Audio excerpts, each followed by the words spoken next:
لا حول ولا قوة إلا بالله العلي العظيم حسبنا الله ونعم الوكيل نعم المولى ونعم النصير أعوذ بالله من الشيطان الرجيم بسم الله الرحمن الرحيم الحمد لله رب العالمين بارئ الخلائق أجمعين باعث الأنبياء والمرسلين ثم الصلاة والسلام على أشرف الأنبياء والمرسلين وخاتم النبيين بالقاسم محمد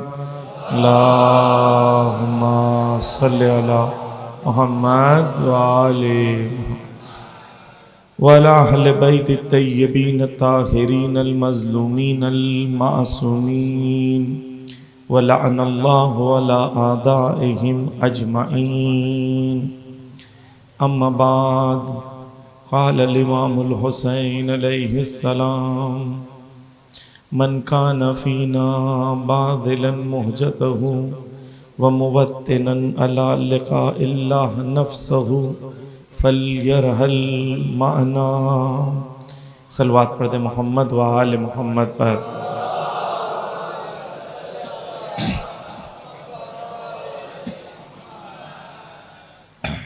عزیزان گرامی، ماہ محرم اور سفر اپنے اختتام پر ہے اور مومنین نے بڑی زحمتیں کی عزاداری کے لیے.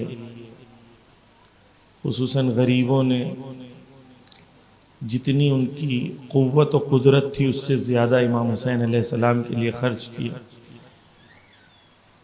چاہے سبیل لگانا ہو، جلوسوں کی خدمت کرنا ہو، شب بیداریوں میں خرچ کرنا ہو، ہر طریقے سے ہر انسان نے جو اس کی نفس میں قوت و قدرت تھی اس حساب سے امام حسین پر اس نے خدمت کیا، امام حسین کی خدمت کیا، امام حسین کے نام پر محرم میں سفر میں خرچ کیا.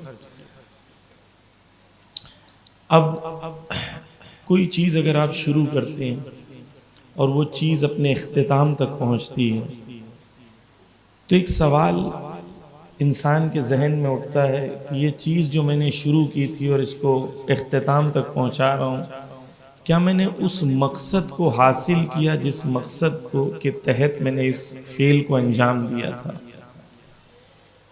عقلی بات ہے کہ میں نے اس مقصد کو حاصل کیا، یہ مقصد کو حاصل نہیں کیا.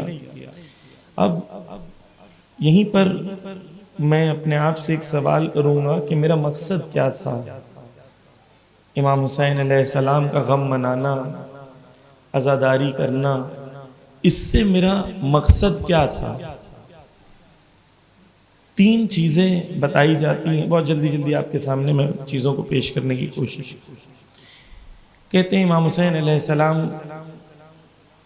کا غم منانا اور اپنی اگلی نسل تک غم کو پہنچانا یہ شیعہ کی ذمہ داری، مومن کی ذمہ داری ہے کہ غم خود بھی منائے اور اگلی نسل تک بھی غم کو پہنچائے. لیکن کیا صرف یہی ذمہ داری ہے کہ میں غم مناؤں اور اگلی نسل تک غم کو پہنچا دوں، یا اس سے فراتر اور اس سے بالاتر بھی میری کوئی ذمہ داری ہے یا نہیں؟ توجہ کا طالب ہوں عزیزان گرامی، یہ مجلسیں کیوں کراتے ہیں ہم؟ یہ مجلسیں اس لیے کراتے ہیں کیونکہ کربلا میں جب امام حسین نے کہا تھا حل من ناصر ینصرنا، کہ ہے کوئی میرا مددگار، میرا ناصر و یاور، تو اس زمانے میں کسی نے بھی امام کی آواز پہ لبیک نہیں کہا. ایک سوال یہ ہے کہ امام حسین جانتے تھے کہ سب شہید ہو چکے، مردوں میں سید سجاد کے علاوہ کوئی بچا نہیں، وہ مریض ہے، بیمار ہے. تو امام حسین نے یہ حل من ناصر ینصرنا کی صدا کس کے لیے لگائی تھی؟ کیونکہ سامنے دشمن ہے، یہاں پر سید سجاد ہیں اور ان کے علاوہ کوئی بھی ناصر موجود نہیں ہے۔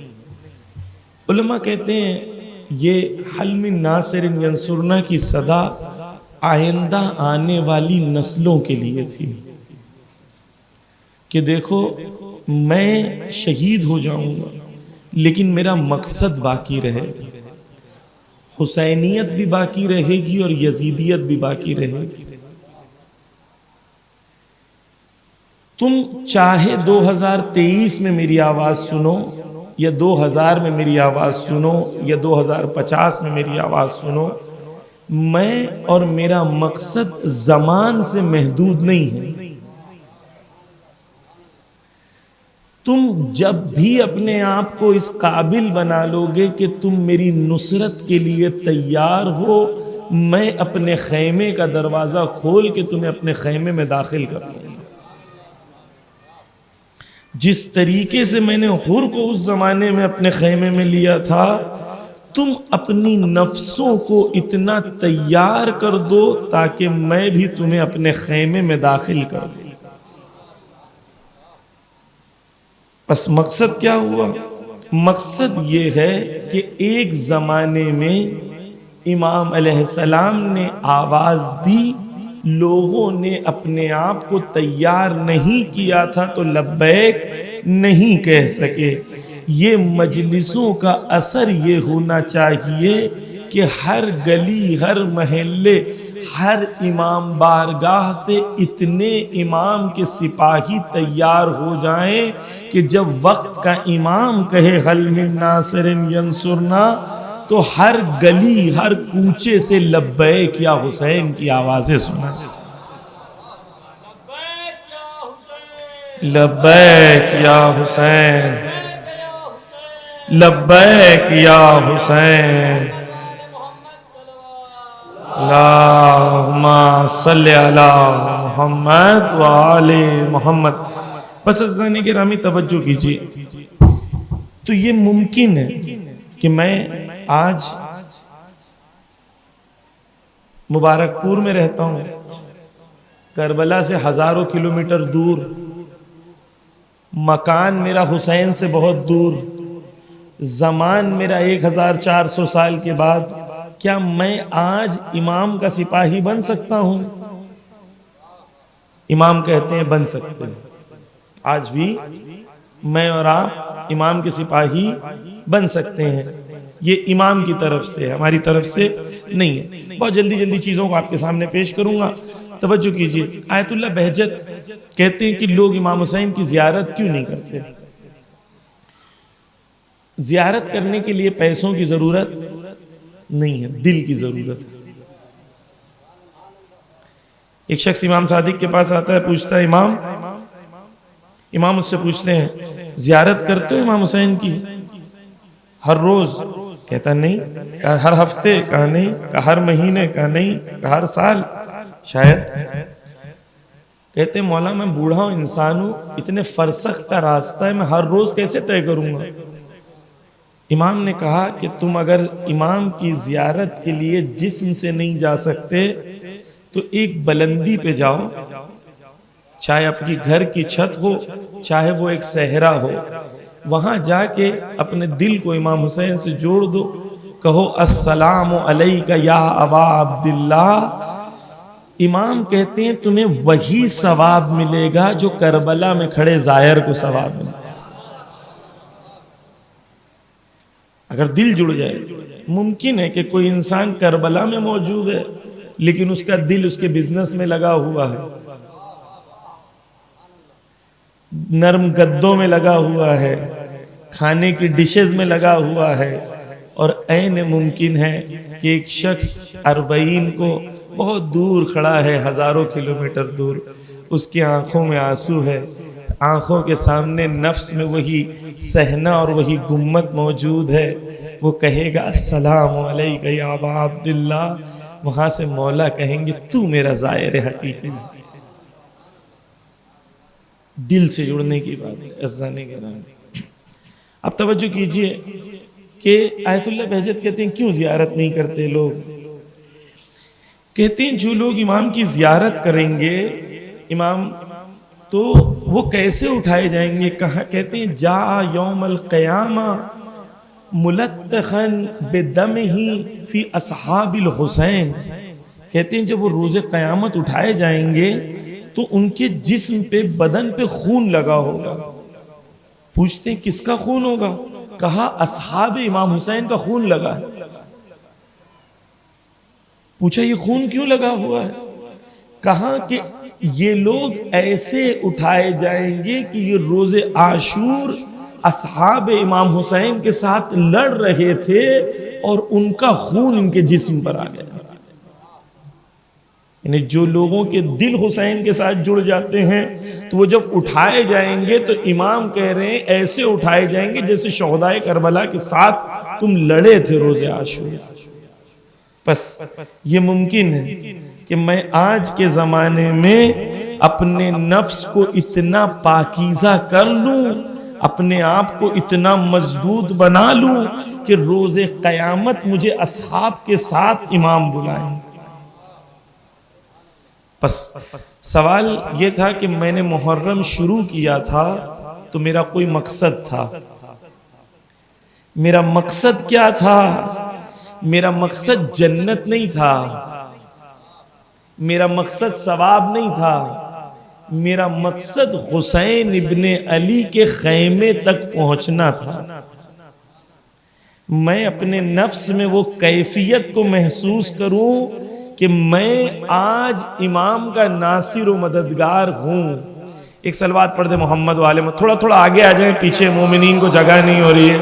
تھوڑا سا آپ لوگ اگر جگہ ہے آگے، اگر آگے آ جائیں، پیچھے مومنین ان کو جگہ نہیں ہو رہی. تھوڑا تھوڑا ایک دوسرے کا ساتھ دیں انشاءاللہ. ایک صلوات پڑھ دے محمد والے محمد پر.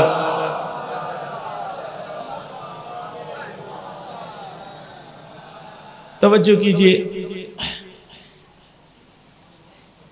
کہ میں آج بھی چاہوں تو میں امام کا ناصر و یاور و مددگار بن سکتا ہوں. ایک اور حدیث آپ کے سامنے پڑھ دوں تاکہ یہ نہیں لگے مولانا صاحب یہ سب کیا باتیں کر رہے ہیں، آج تک تو ہم نے کبھی سنا نہیں. توجہ کیجئے. 8ویں امام رضا علیہ السلام فرماتے ہیں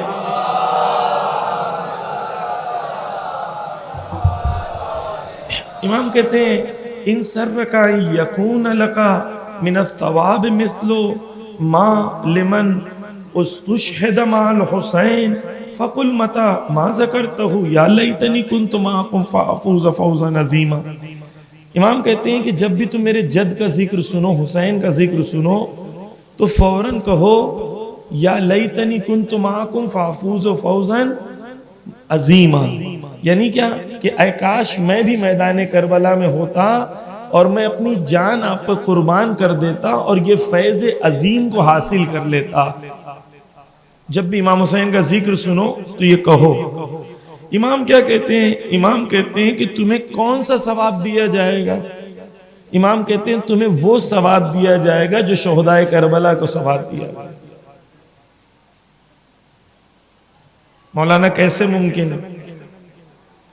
کیسے ممکن ہے کہ مجھے ویسا ثواب دیا جائے جو شہدائے کربلا کو ثواب دیا جائے؟ ان سے نزدیک کا ثواب. درجے پہ ہم نہیں پہنچ سکتے لیکن امام ثواب کی بات کر رہے ہیں. اب توجہ کیجیے. سب سے پہلے زائر کون ہے؟ جابر بن عبداللہ انصاری. جب جابر امام حسین کی قبر پہ پہنچتے ہیں تو جابر امام سے کہتے ہیں، عطیہ سے کہتے ہیں جو جابر کے ساتھی ہوتے ہیں، عطیہ. جابر کہتے ہیں عطیہ تم جانتے ہو مجھے کون سا ثواب ملے گا؟ تو جابر کہتے ہیں، عطیہ کہتے ہیں کون سا ثواب؟ تو جابر کہتے ہیں مجھے وہی ثواب ملے گا جو شہدائے کربلا کا ثواب ہے. تو عطیہ پوچھتے ہیں جابر نہ ہم نے لڑائی کی، نہ ہم نے لڑائی کی، نہ ہم نے جان دی، نہ ہمارا خون بہا، ہمیں کیسے ثواب مل سکتا ہے؟ تو عطیہ کہتے ہیں تم نے رسول سے یہ حدیث نہیں سنی؟ جابر کہتے ہیں عطیہ سے تم نے رسول سے یہ حدیث نہیں سنی تھی؟ کہا عطیہ نے کون سی حدیث؟ کہا رسول نے کہا کہ جو قوم ارادہ کرے، جو قوم ارادہ کرے لیکن مجبوری کی وجہ سے عمل نہ کر سکے، خدا اس کی نیت کے وجہ سے، وہی ارادے کی وجہ سے اسے وہی عمل کا ثواب لکھ دیتا ہے۔ اگر ارادہ میرا ہے اور میں عمل نہیں کر پایا لیکن ارادہ ہے، خدا وہی ثواب لکھے گا۔ کون سا؟ جو تم نے ارادہ کیا ہے۔ اب سوال خصوصاً جوانوں سے کہ جب بھی امام حسین کا ذکر سننا ہے تو کیا کہنا ہے؟ یا لیتنی کنت معکم فافوز فوزا عظیما، اے کاش میں بھی میدان کربلا میں ہوتا، میں اپنی جان دے دیتا، میں شہید ہو جاتا، میں آپ پہ اپنی جان دے دیتا، میں بھی یہ فیض عظیم کو حاصل کرتا۔ یہ میں زبان سے کہہ رہا ہوں یا دل سے میرا ارادہ بھی ہے؟ اگر میں صرف زبان سے کہہ رہا ہوں میری منزل الگ ہے، اور کہتے وقت میں نے اپنی نفس کو اتنا تیار کر لیا ہے کہ میں جب کہہ رہا ہوں میرا دل بھی گواہی دے رہا ہے کہ اگر آج مجھے امام زمانہ بلائیں تو میں آج کے آج امام کے ساتھ اسی طریقے سے جاؤں گا جس طریقے سے شہدائے کربلا گئے تھے۔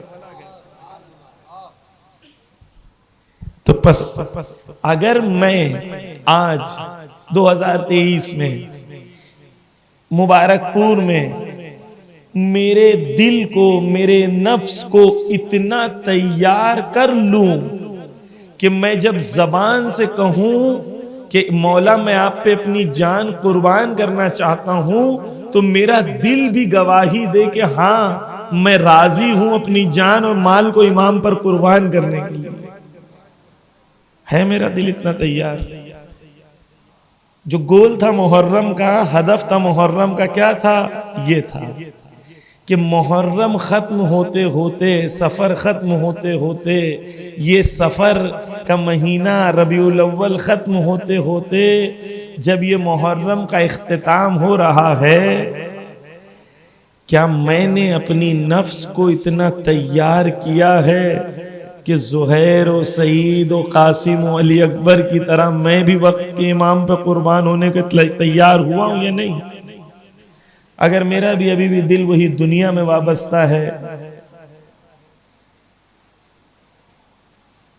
وہی چیزوں میں ہے، تو میں نے اپنی نفس کو تیار نہیں کیا۔ محرم کا ہدف اور گول میں نے نہیں اچیو کیا۔ ہر انسان خود فیصلہ کرے کہ اس محرم میں ختم ہوتے ہوتے میں اپنے آپ کو امام حسین سے کتنا قریب پاتا ہوں۔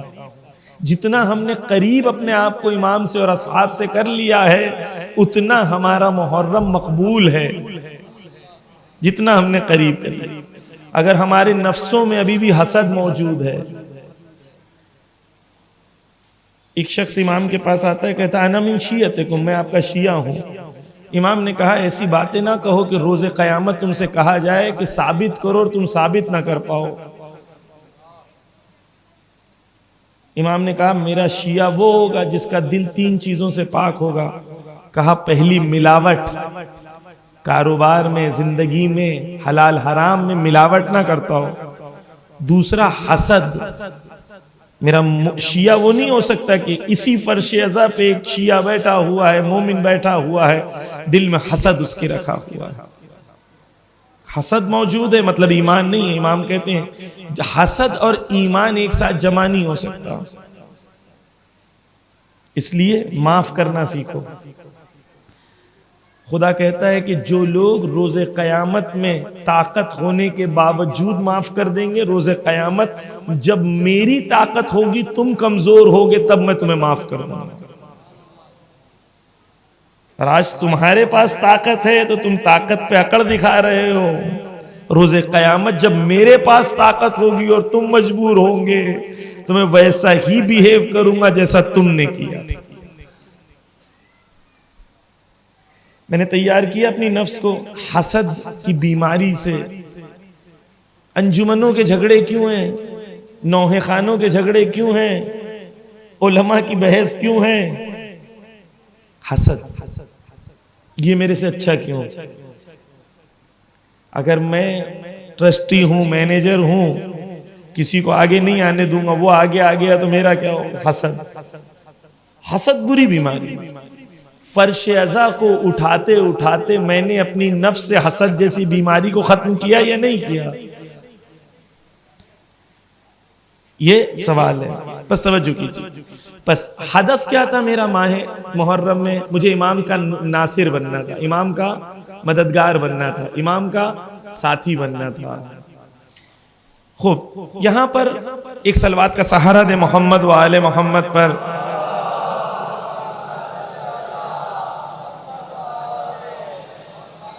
توجہ کیجیے عزیزان گرامی، آپ اسی طریقے سے سکون سے سنتے رہیں انشاءاللہ، اور اسی طریقے سے میں پڑھتا رہوں گا انشاءاللہ۔ جو مطالب میں کوشش کر رہا ہوں آپ کے سامنے پہنچانے کے لیے، الحمدللہ اسی طریقے سے آپ لوگ سنتے رہیں، غور سے میں پہنچانے کی کوشش کرتا رہوں گا۔ امام زمانہ کی تائید کے ساتھ ان کی سلامتی کے لیے ایک بار بآواز بلند صلوات پڑھ دیں، محمد و آل محمد۔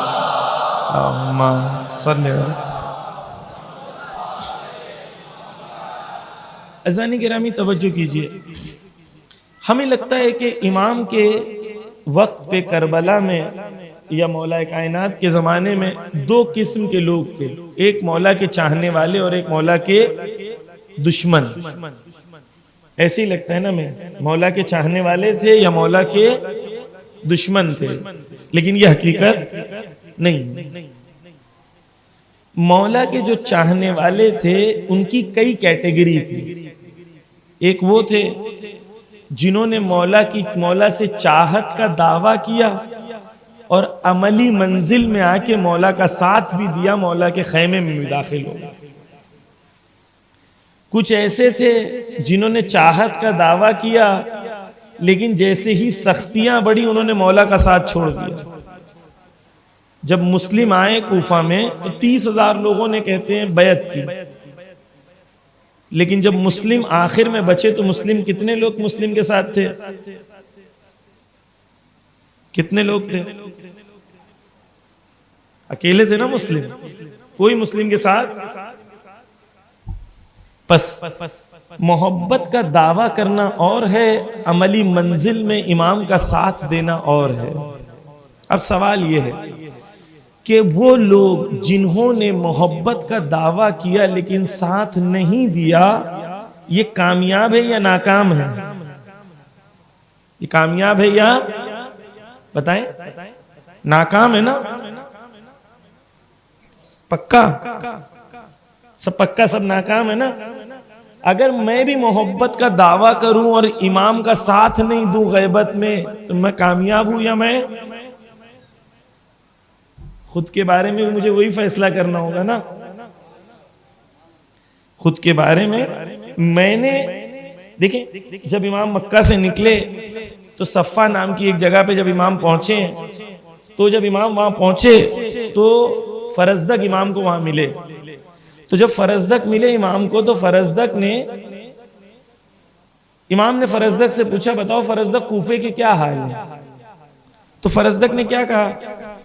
فرزدق نے کہا مولا کوفہ والوں کے دل آپ کے ساتھ ہیں۔ توجہ کیجئے، کیا کہا؟ کوفہ والوں کے دل آپ کے ساتھ ہیں لیکن تلواریں بنی امیہ کے ساتھ ہیں۔ یہ کہا تھا نا، دل آپ کے ساتھ ہیں لیکن تلواریں بنی امیہ کے ساتھ۔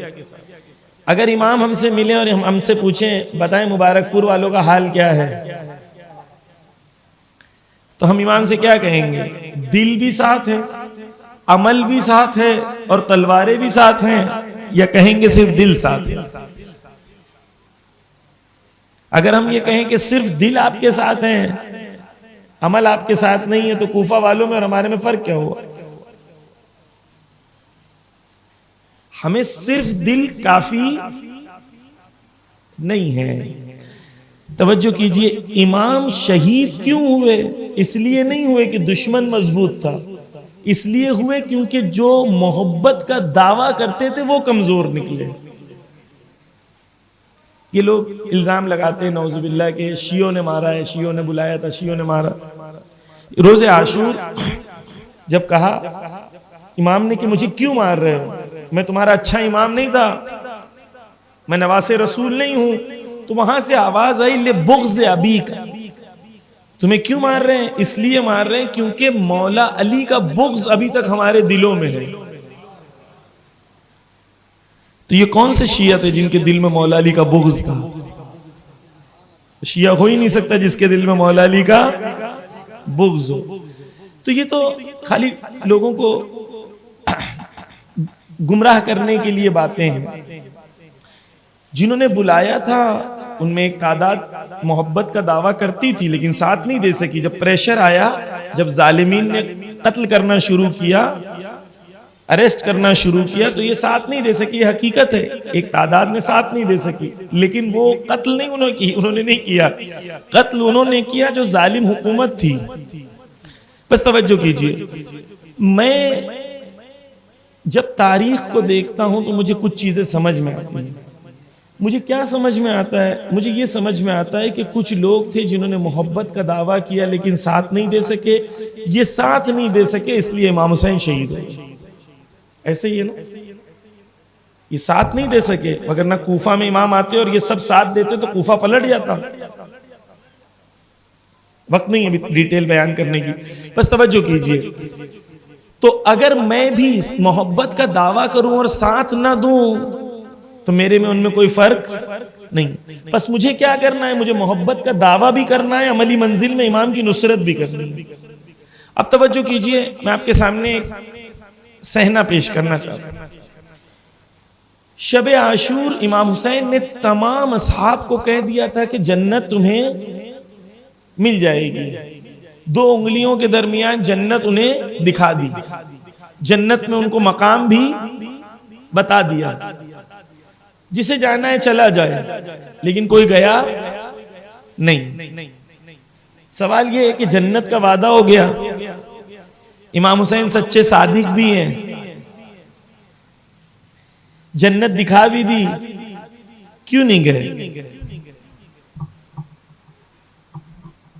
میں نے اپنی نفس کو اتنا تیار کیا ہے کہ اگر امام مجھ سے کہتے کہ جنت تمہیں دے دوں گا، جنت مل جائے گی، جاؤ چلے جاؤ، میں رکتا یا چلا جاتا. جس نے ثواب اور جنت کے لیے حسین سے محبت کی ہوگی وہ چلا جائے. جس نے حسین کے لیے اور ولایت کے لیے محبت کی ہوگی وہ نہیں جائے.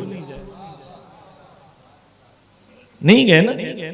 توجہ کیجئے، میں یہ کیفیت خصوصاً جوانوں کے اندر میں چاہ رہا ہوں اس کو محسوس کریں، اس کیفیت کو. شب عاشور امام نے نافع بن ہلال کا ہاتھ پکڑا، نافع کو لے گئے. رات کا اندھیرا ہے، رات کے اندھیرے میں نافع کو امام کہتے ہیں 2 پہاڑ ہے، 2 پہاڑ کے درمیان ایک راستہ ہے، اندھیرا ہے، چلے جاؤ نافع، میں جنت کی گواہی لیتا ہوں، چلے جاؤ. نافع کو کیا کہہ رہے ہیں؟ چلے جاؤ، میں جنت کی گواہی لیتا ہوں. اتنے کریم مولا ہے. لیکن نافع معرفت والے انسان ہیں، بصیرت والے انسان ہیں. نافع امام کو کہتے مولا رات کا اندھیرا تھا، رات کو کہہ رہے تھے تاکہ شرم نہیں آئے، دیکھنا نہ پڑے آنکھوں میں. نافع کہتے مولا اگر آپ کو چھوڑ کے چلا جاؤں تو مجھے جنگلی جانور کھا جائیں، مجھے جنگلی جانور کھا جائیں اگر آپ کو چھوڑ کے چلا جاؤں. اب جو نافع نے کہا ہے نا وہ خصوصاً جوان غور سے سنیں. نافع اب کہتے ہیں مولا اگر آپ کو چھوڑ کے چلا جاؤں اور جنت مل جائے اور روز قیامت نبی میرے سامنے آ جائے اور نبی مجھ سے آ کے کہیں کہ نافع میرا بیٹا شہید ہو رہا تھا، تو میرے بیٹے کو چھوڑ کے چلا گیا،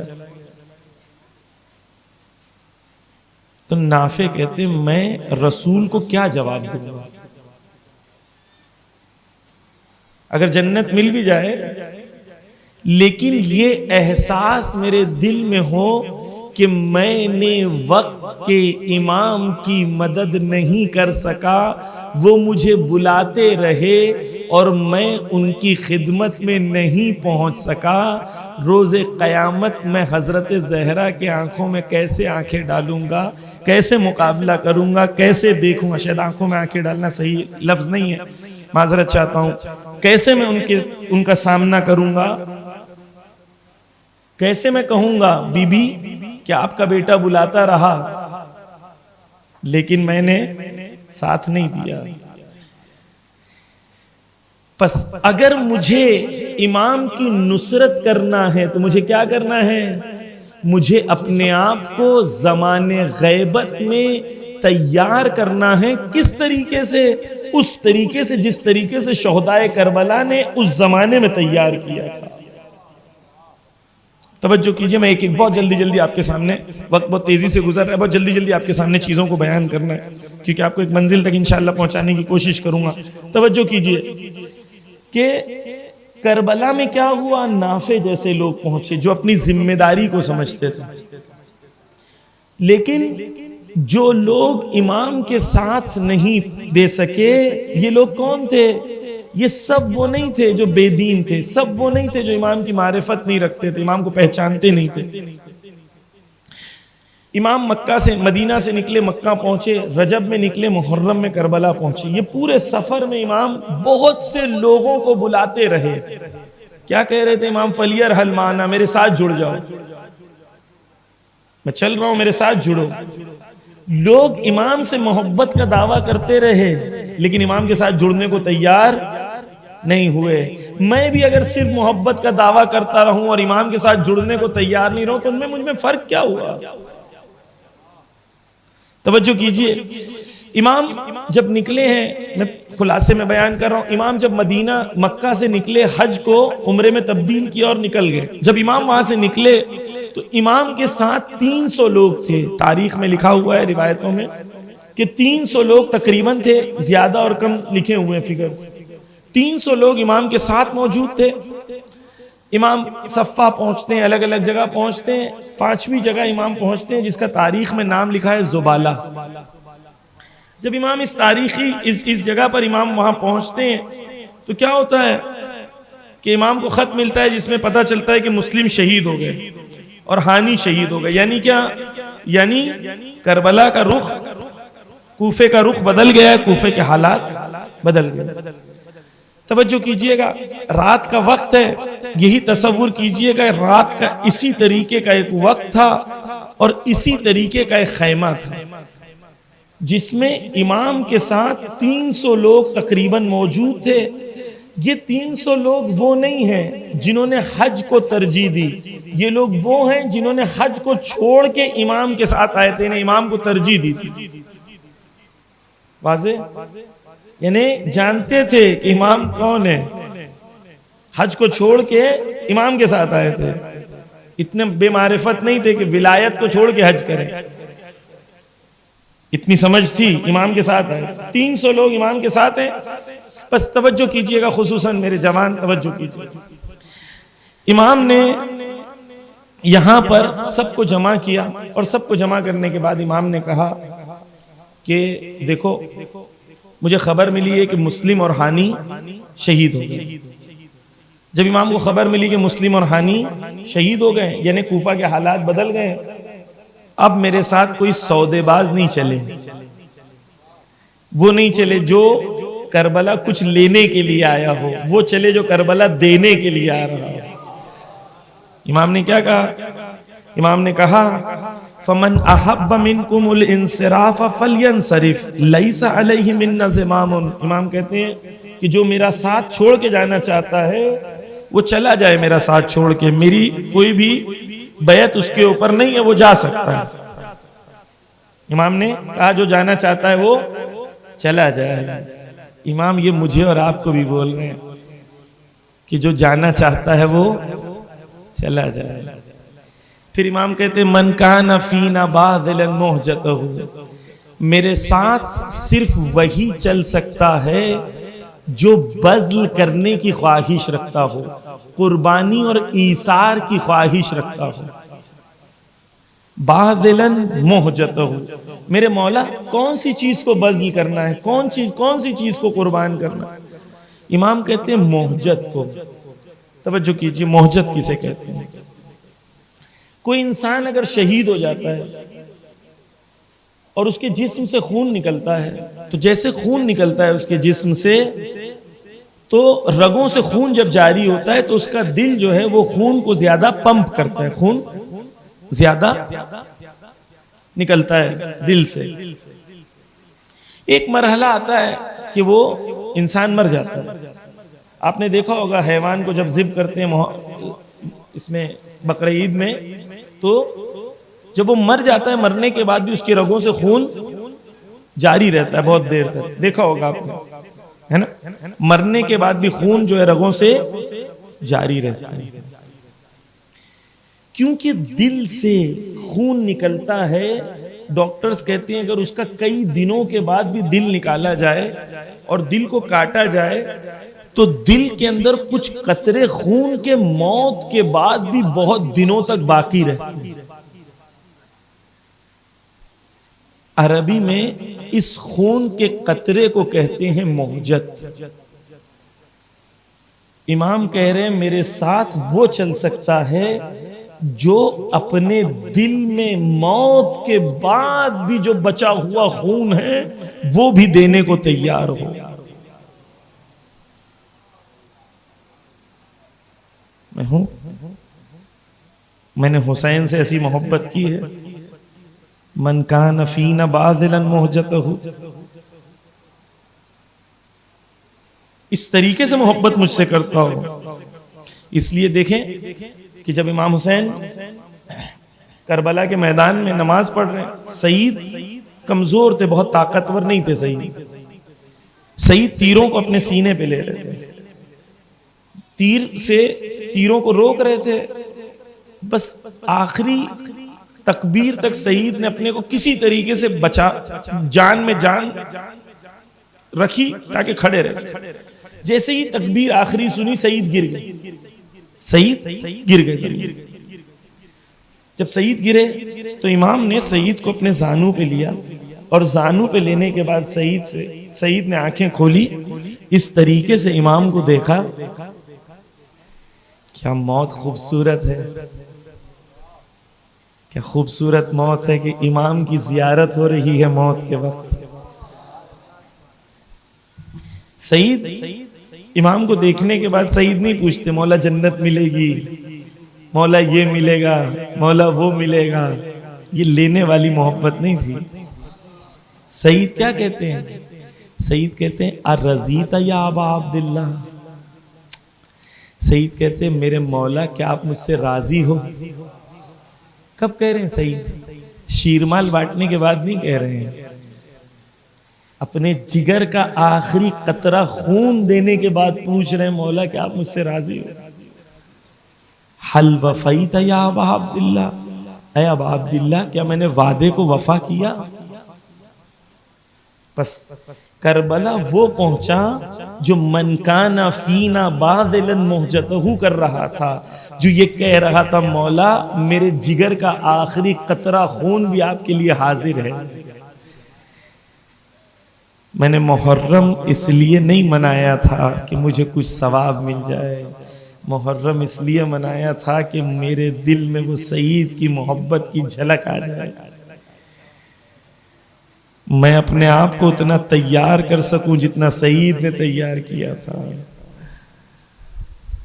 بس من کان فینا باذلا مہجتہ، اپنے دل کے اندر کا خون بھی دینے کے لیے تیار ہو۔ ایک مثال آپ کو دے دوں، ایک صلوات کا سہارا دے محمد و آل محمد پر۔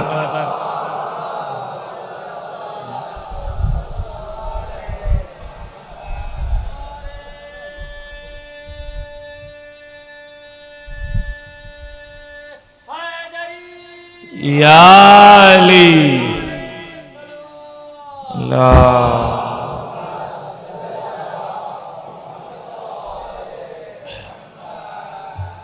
توجہ کیجیے عزیزان گرامی، مولانا یہ 1400 سال پہلے کی باتیں ہیں، اصحاب کی باتیں ہیں۔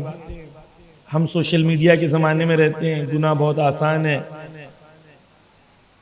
آج شیطان نے ہماری نفسوں پہ قبضہ کیا ہوا ہے، اب ہمیں گناہ کرنے کے لیے کہیں جانا نہیں پڑتا، لیٹے لیٹے بیٹھے بیٹھے ہر جگہ پر ہمارے پاس گناہ اویلیبل ہے۔ مولانا کیا باتیں کر رہے ہو؟ اب سنیں، آج کے زمانے میں شہید محسن حججی آج کے زمانے کے شہید ہیں۔ کون ہے شہید حججی؟ شہید حججی وہ ہیں کہ جب آپ نے دیکھا ہوگا ان کا ویڈیو یوٹیوب پہ ہے، آپ سبیل میڈیا حججی، شہید حججی ڈالیں گے تو آپ کو ویڈیو مل جائے گا، پورا ڈیٹیل ہے، میں خلاصے میں بیان کر رہا ہوں۔ شہید حججی جب شہید ہو رہے تھے تو ان کے ہونٹ پورے سوکھے ہوئے، ابھی ریسنٹلی بات ہے، داعش سے لڑتے ہوئے، ٹیررسٹ سے لڑتے ہوئے شہید ہوئے، ان کے ہونٹ پورے سوکھے ہوئے تھے۔ ان کی بیوی انٹرویو دیتی ہے، روتے روتے ان کی بیوی گر جاتی ہے، انٹرویور گر جاتی ہے، ان کی بیوی کہتی ہے جانتے ہو ان کے ہونٹ کیوں سوکھے ہوئے تھے؟ کہتی ہے بچپن سے ان کی تمنا کیا تھی کہ حسین کی طرح بھوکا پیاسا شہید۔ میں نے حسین سے ایسی محبت کی کبھی؟ کہتی ہے میرے شوہر کی بچپن سے تمنا یہ تھی کہ میں حسین کی طرح بھوکا پیاسا شہید ہوں۔ پھر ان کی بیوی کہتی ہے آپ جانتے ہو کہ جب داعش ان کا گلا پکڑ کے کاٹ رہا تھا تو مسکرا رہے تھے۔ کہتی ہے جانتے ہو کیوں مسکرا رہے تھے؟ اس لیے مسکرا رہے تھے کیونکہ ہم ان کا گلا کٹتا ہوا دیکھ رہے تھے اور وہ حسین ابن علی کی زیارت کر رہے تھے۔ یہ آج کے زمانے کے شہداء ہیں جن کی تمنا یہ ہے بچپن سے کہ میں امام حسین کا ناصر بنوں، میں امام حسین کا ساتھی بنوں، امام حسین پر شہید ہو جاؤں۔ آج کا جوان بھی ایسا ہو سکتا ہے، بہت شہداء ایسے۔ امام خمینی کے پاس ایک ماں آتی ہے اور ماں کے امام خمینی کے اپنے چادر میں سے ایک فوٹو نکال کے امام خمینی کو دیتی ہے۔ امام خمینی دیکھتے ہیں، اس کو چومتے ہیں، رکھ دیتے ہیں۔ دوسرا فوٹو دیتی ہے، چومتے ہیں، رکھ دیتے ہیں۔ اس طریقے سے 4 فوٹو دیتی ہے، اپنے 4 بیٹے ان کے شہید ہو گئے، جوان بیٹے۔ جب 5واں فوٹو دیتی ہے تو امام خمینی کا فوٹو، امام خمینی اس فوٹو کو لیتے رونے لگتے ہیں۔ وہ ماں امام خمینی سے کہتی ہے خبردار رونا نہیں، اگر خدا مجھے 100 بچے دیتا نا تو میں 100 بچے قربان کر دیتی، لیکن صرف ایک میری تمنا ہے کہ نائب امام کی آنکھوں میں آنسو نہ دے۔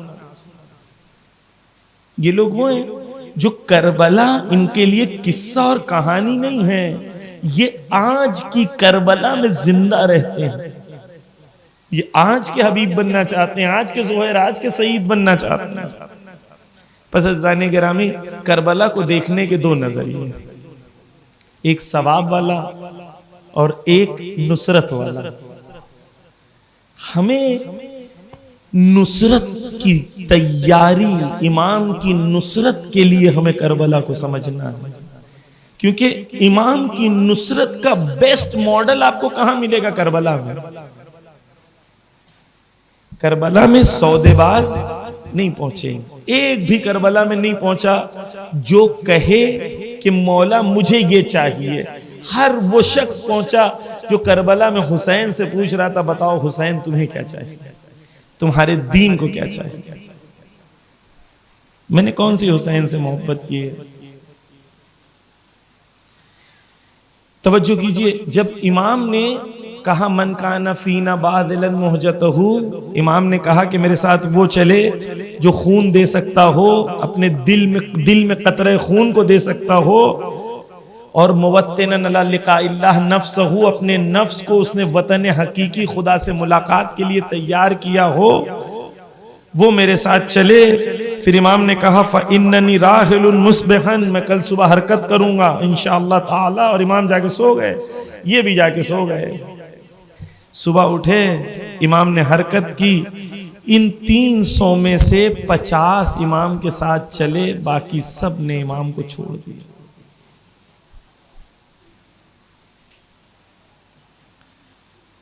جب تک امام کا ساتھ دینا چاہ رہے تھے، کب تک؟ جب تک لگ رہا تھا کوفہ جائیں گے تو حکومت بنے گی، کوفہ جائیں گے تو گورنر بنیں گے۔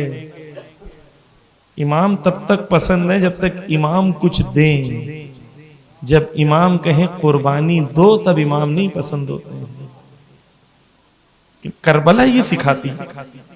میں ایک قصہ مولانا روم نے مصنوعی کہی ہے، میں آپ کے سامنے بیان کرتا ہوں، اسے نتیجہ لینا چاہ رہا ہوں، پھر دوسری منزل پہ بات کو پہنچاؤں گا۔ یہاں تک میں نے آپ کے سامنے ایک بات کو مکمل کرنا چاہتا ہوں۔ مولانا روم کہتے ہیں ایک بار ایک لیلا مجنو ہوتے، جھوٹی کہانی ہے صرف درس کے لیے، لیلا مجنو ہوتے ہیں۔ تو مجنو گھومتے گھومتے لیلا کے محل کے باہر پہنچ جاتا ہے، اور لیلا کے محل کے باہر جا کے مجنو لیلا سے کہتا ہے، دربان سے کہتا ہے جا کے لیلا سے کہو کہ مجنو آیا ہے، اور ساتھ میں یہ بھی کہنا کہ مجنو بھوکا ہے۔ تو لیلا جاتی ہے محل میں، کھانا پروستی ہے، اور کھانا پروس کے اسے بھیج دیتی ہے۔ مجنو صاحب کھاتے ہیں، انہیں بہت پسند آتا ہے، کھانا بہت پسند آتا ہے، وہیں خیمہ لگا لیتے ہیں۔ روز سپاہی سے کہتے ہیں جا کے لیلا سے کہو کہ مجنو بھوکا ہے، روز لیلا کھانا پروس کے بھیجتی ہے۔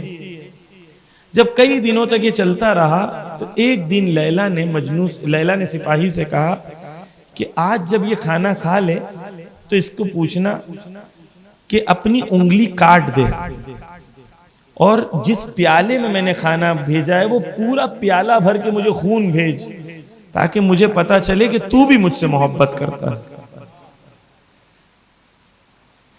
یہ مجنو کھانا کھانے کے بعد سپاہی سے کہتا جا کے لیلا سے کہہ دینا یہ مجنو کھانا کھانے والا ہے، خون دینے والا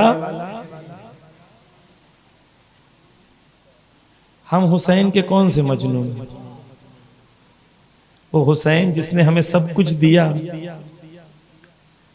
ہم وہ حسین کے جب تک دیتے رہیں گے تب تک مجنو ہیں، یا حسین کہیں گے میری راہ میں قربانی دو تو بھی مجنو باقی رہیں گے؟ یہ ہے اصل عزیزان گرامی۔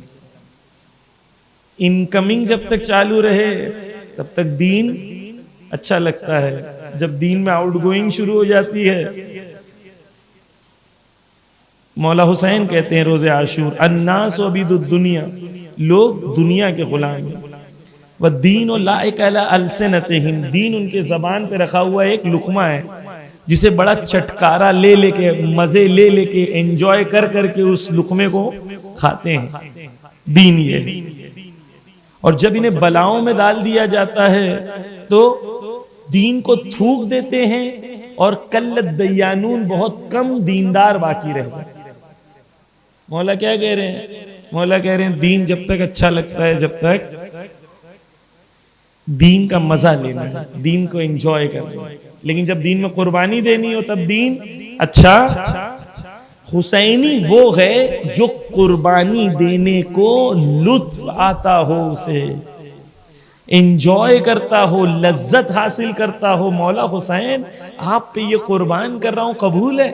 مولا میری کیا اوقات کہ میں آپ کے سامنے دے دوں، اگر آپ قبول کر لیں اس سے زیادہ میرے لیے کیا ہوگا۔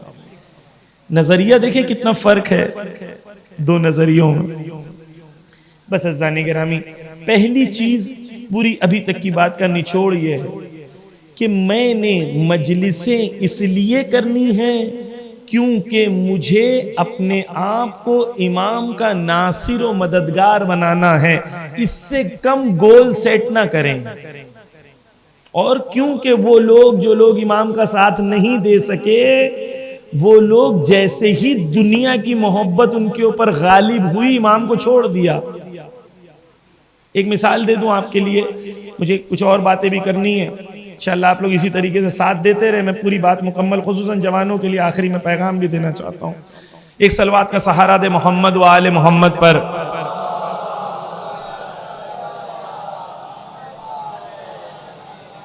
توجہ کیجئے، ہم عمر سعد پہ لعنت بھیجتے ہیں، اور لعنت کا حقدار بھی ہے، ہم عمر سعد پہ لعنت بھیجتے ہیں، لیکن عمر سعد ہے کون؟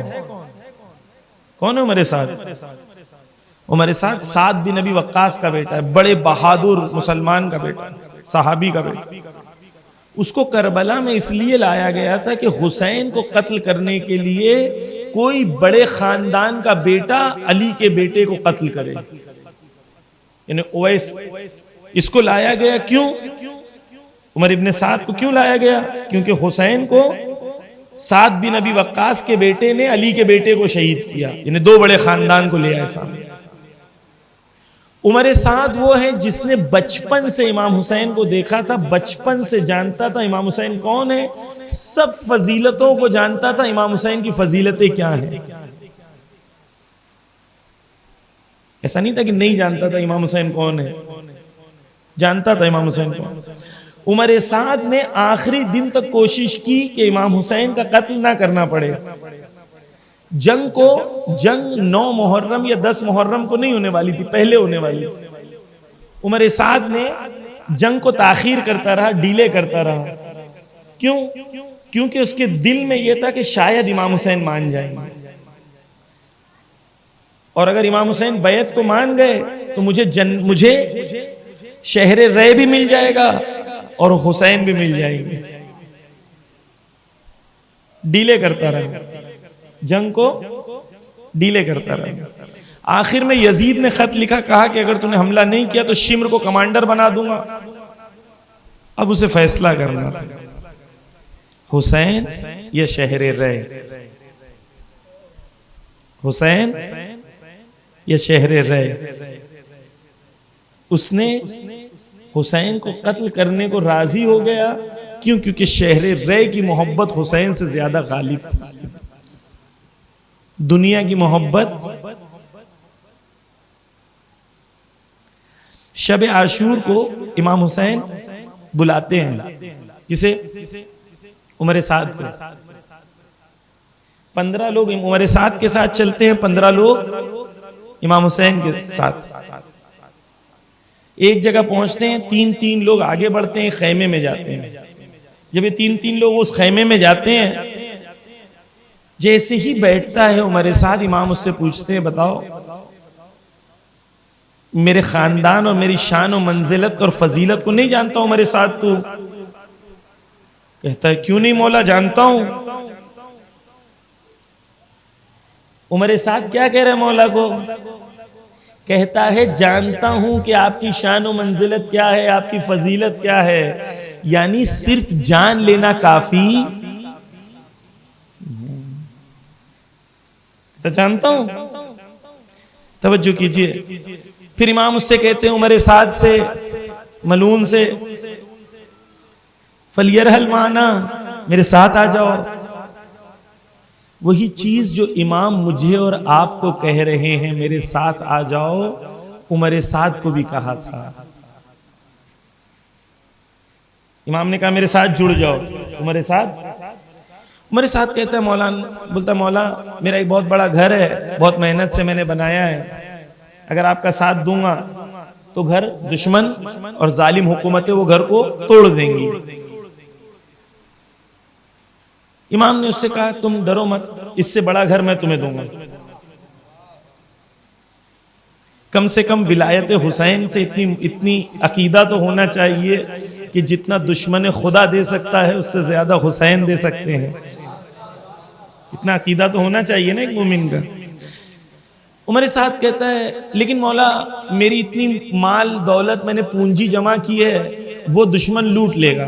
امام کہتے ہیں مکہ میں ایک گھر ہے، گھر کا ایڈریس بتاتے ہیں اسے، کہتے ہیں یہ گھر ہے، اس گھر میں نے اتنا مال رکھا ہوں، وہ مال تجھے میں دے دوں گا، تیرے بچوں کو دے دوں گا، تو میرے ساتھ آ جا.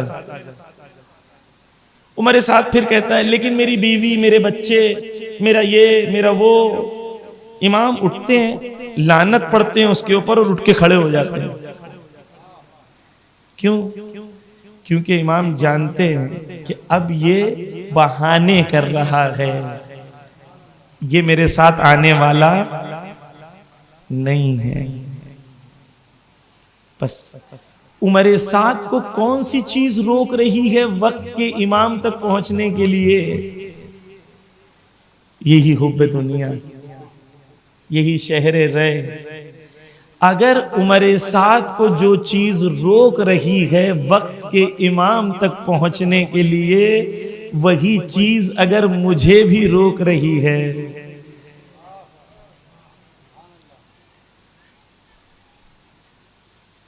تو میں کون سے عمر سعد پہ لعنت کر رہا ہوں؟ عمر سعد پہ لعنت کرنا آسان ہے، اپنے نفس کے اندر چھپے ہوئے عمر سعد کو ڈھونڈنا بڑا سخت ہے. شیطان نے سب کے لیے الگ شہر رے بنائی ہے، آپ کے لیے الگ ہے، میرے لیے الگ ہے. اس شہر رے سے مقابلہ کرنے تیار ہوں میں. کسی کے لیے شہرت ہے، کسی کے لیے عزت ہے، کسی کے لیے دولت ہے، الگ الگ لوگوں کے لیے الگ الگ شہر رہ ہے جو شیطان نے بنائی. لڑنے تیار ہے. یہ دو چیزوں کا ٹکراؤ ہوگا, محبت حسین اور محبت دنیا. کس چیز کو میں پکڑوں گا, کس چیز کو میں چھوڑوں گا؟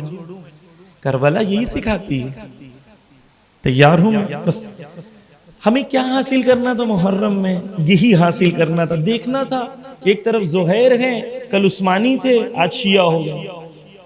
زہیر, اب وقت نہیں مجھے زہیر کی بات داستان. جس طریقے سے امام نے کس کو بلایا, عمر سعد کو بلایا, اسی طریقے سے زہیر کو بلایا. زہیر کل تک عثمانی تھے, یہ بلیو کرتے تھے, ایمان تھا کہ مولا علی عثمان کے قاتل ہیں, اس وجہ سے مولا علی کا ساتھ نہیں دینا. مولا علی کو دشمن سمجھتا تھا زہیر. لیکن امام حسین سے ملا تو زہیر بدل گیا, عمر سعد نہیں بدلا. میں مجلس سننے کے بعد میرے پاس چوائس ہے, میں بدلوں یا نہ بدلوں. دو چوائس ہے نا میرے پاس. زہیر بدل گئے, عمر سعد نہیں بدلا. میں محرم ختم ہوتے ہوتے موبائل میں نامحرم کے نمبرز ڈیلیٹ کرنے تیار ہوں یا نہیں. حرام ویڈیوز کو دیکھنے سے اپنی آنکھوں کو بند کرنے تیار ہوں یا نہیں. پاکیزہ زندگی جینے کے لیے تیار ہوں یا نہیں. امام کی نصرت کرنے تیار ہوں یا نہیں. چوائس, وہی چوائس جو میرے ساتھ کے پاس تھی, وہی چوائس میرے پاس بھی. امام بلا رہے ہیں, کہہ رہے ہیں فل یرحل مانا, میرے ساتھ چلو. ہم میں سے کچھ ہیں جو کھڑے ہوں گے, ساتھ چلیں گے, کچھ سوتے رہ جائیں گے. امام کو کہیں گے آئی لو یو ویری مچ امام, بہت محبت کرتا ہوں تم سے, لیکن یہ مجھ سے نہیں ہوگا, قربانی نہیں دے سکتا. محبت ہے, میں آئی لو یو, بٹ وہ والی محبت نہیں ہے کہ میں قربانی دوں آپ کے لیے. یہ محبت امام کے کام نہیں آتی, امام کی نصرت نہیں کرتی. یہ محبتوں کی وجہ سے امام قید خانوں میں ہوتے ہیں, یہ محبت کی وجہ سے امام قتل ہوتے ہیں. کیوں؟ کیونکہ لوگ محبت کا دعویٰ کرتے ہیں لیکن عمل کی منزل میں ساتھ نہیں دیتے. پس عزیزان گرامی, پہلی چیز میں نے آپ تک یہ پہنچانے کی کوشش کی, خلاصہ کر دوں بات. یہ ممکن ہے کہ اس زمانے میں, اس زمان میں اور اس مکان میں جو 1400 سال بعد اور کئی ہزار کلومیٹر دور ہے, تب بھی میں امام کا ساتھی بن سکتا ہوں, بشرطے کہ وہی جذبہ میرے دل میں جاگے جو شہدائے کربلا کے دل میں ہے. اگر میں اپنے دل کو اتنا آمادہ کر لوں تو آج بھی امام کہتے ہیں, تم امام کہتے ہیں, تم میرے ساتھی و مددگار بن سکتے ہو. پہلی چیز. دوسری چیز, کربلا قصہ اور کہانی کا نام نہیں ہے, کربلا ویلیوز اور اقدار کا نام ہے. یہاں پر ہمیں کربلا والوں کو دیکھ کے رول ماڈل بنانا ہے, انہیں اسوہ بنانا ہے, ان کے راستے پہ چلنا ہے. سب سے بڑا ظلم اہل بیت پہ یہ ہے کہ ہم انہیں یہ کہیں کہ آپ لوگ ایسے ہیں, اتنے اچھے ہیں کہ ہم آپ کو فالو نہیں کر سکتے. یہ ظلم ہے اہل بیت پہ. کیونکہ اہل بیت کو خدا نے کیا بنا کے بھیجا؟ اسوہ حسنہ, رول ماڈل. اگر ہم کہیں کہ آپ ہمارے لیے رول ماڈل نہیں ہیں, اہل بیت پہ ظلم ہے. ان کے رتبے پہ کوئی نہیں پہنچ سکتا, لیکن راستہ صرف وہی ہے اہل بیت کا, شہدائے کربلا کا. میں امام کا جوان پوچھتے ہیں مولانا میں امام کا سپاہی بننا چاہتا ہوں, میں کیا کروں؟ ویسے بن جاؤ جیسے شہدائے کربلا تھے. تم امام کو نہیں ڈھونڈو گے, امام تمہیں ڈھونڈتے ہوئے آئیں گے, ہے نا. بس پہلی چیز میں نے یہاں تک خلاصہ کر دی. اب ایک جوان ہے, وہ کہتا ہے مولانا میں امام کا سپاہی بننا چاہتا ہوں, میں کیا کروں؟ یہ دوسرا سوال. پہلا, مجھے بننا ہے سپاہی, یہ ارادہ. دوسرا, اگر میں بننا چاہتا ہوں زمانے غیبت میں, میں کیا کروں؟ توجہ کیجئے, آخری پیغام جوانوں کو دینا چاہتا ہوں. جنگ جس زمانے میں ہوتی ہے, اگر آپ سپاہی بننا چاہتے ہو تو جنگ کے لیے تیار ہونا پڑے گا. سپاہی کہاں ہوتے ہیں؟ سپاہی کہاں ہوتے ہیں؟ جنگ کے میدان میں. سپاہی گھر پہ نہیں ہوتے ہیں. جنگ جاری ہے تو سپاہی کہاں ہوتے ہیں؟ بولے, جنگ کے میدان میں ہوتے ہیں نا. میں سپاہی بننا چاہتا ہوں تو سب سے پہلے مجھے پتا چلنا چاہیے جنگ کا میدان کہاں ہے. آج ہندوستان میں ہمارے لیے سب سے زیادہ ضروری کیا ہے؟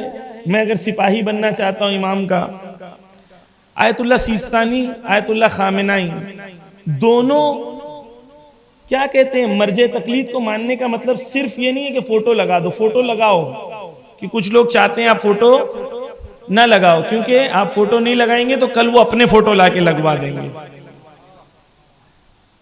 اس لیے آپ ان کے فوٹو لگائیں جو ہمارے لیڈرز ہیں۔ خوب توجہ کیجئے، آیت اللہ سیستانی سے کئی بار ملاقات ہوئی زیارت کے دوران، خدا نے توفیق دی، ہر بار انہوں نے ہندوستان کے جوانوں سے کیا کہا؟ کہتے میں ہندوستان کے جوانوں سے یہ چاہتا ہوں کہ علم کے میدان میں آگے بڑھیں اور قدرت کو اپنے قبضے میں لیں، قدرت کو اپنے قبضے میں لیں۔ تو آج مومن کا جہاد اس کی کتاب کے ساتھ،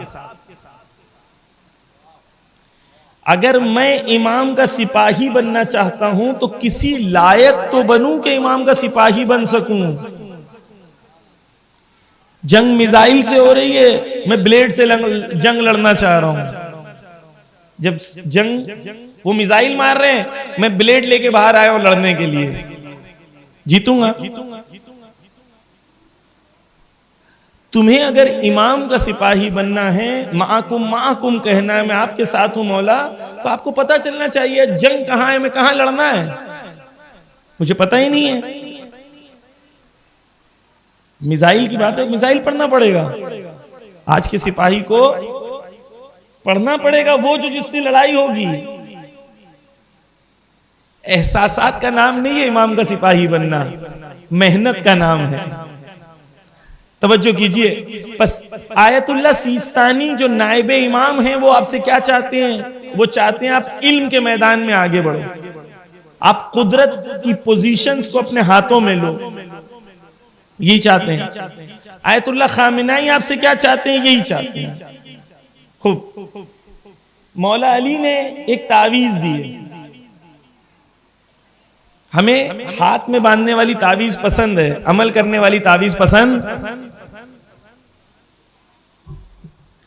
مولا علی نے ایک تعویذ دی ہے، یہ تعویذ اس قوم کی نجات کے لیے ایک تعویذ اور ایک جملہ مولا علی کا کافی ہے۔ مولا علی کیا کہتے ہیں؟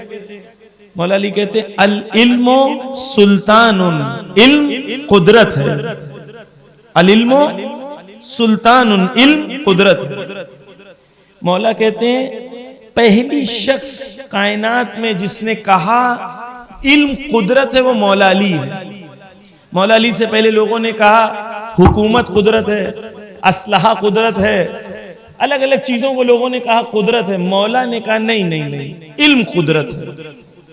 العلم سلطان، علم قدرت اور طاقت ہے۔ من وجدہ سال بہ، جس نے علم کو حاصل کیا وہ غالب بنے، ومن لم یجدہ سیل علیہ، جس نے علم کو حاصل نہیں کیا دوسرے اس پر غالب ہیں۔ مولا علی کہہ رہے ہیں مومن کے پاس دو چوائس، علم تمہارے پاس ہے تو تم غالب، اور علم تمہارے پاس نہیں ہے تو تمہارا دشمن غالب، تم مغلوب۔ کوئی تیسری جگہ مولا علی نے نہیں بتائی، یا علم ہے تو غالب ہو، علم نہیں ہے تو مغلوب ہو۔ اگر ہماری قوم کا آج مطالعہ کیا جائے تو ہم غالب ہیں یا مغلوب ہیں؟ اگر ہم مغلوب ہیں تو یقین جان لو کہ علم کے میدان میں پیچھے ہیں، اور غالب ہیں تو یقین جان لو کہ علم کے میدان میں آگے ہیں، کیونکہ مولا علی کا فارمولا کبھی فیل۔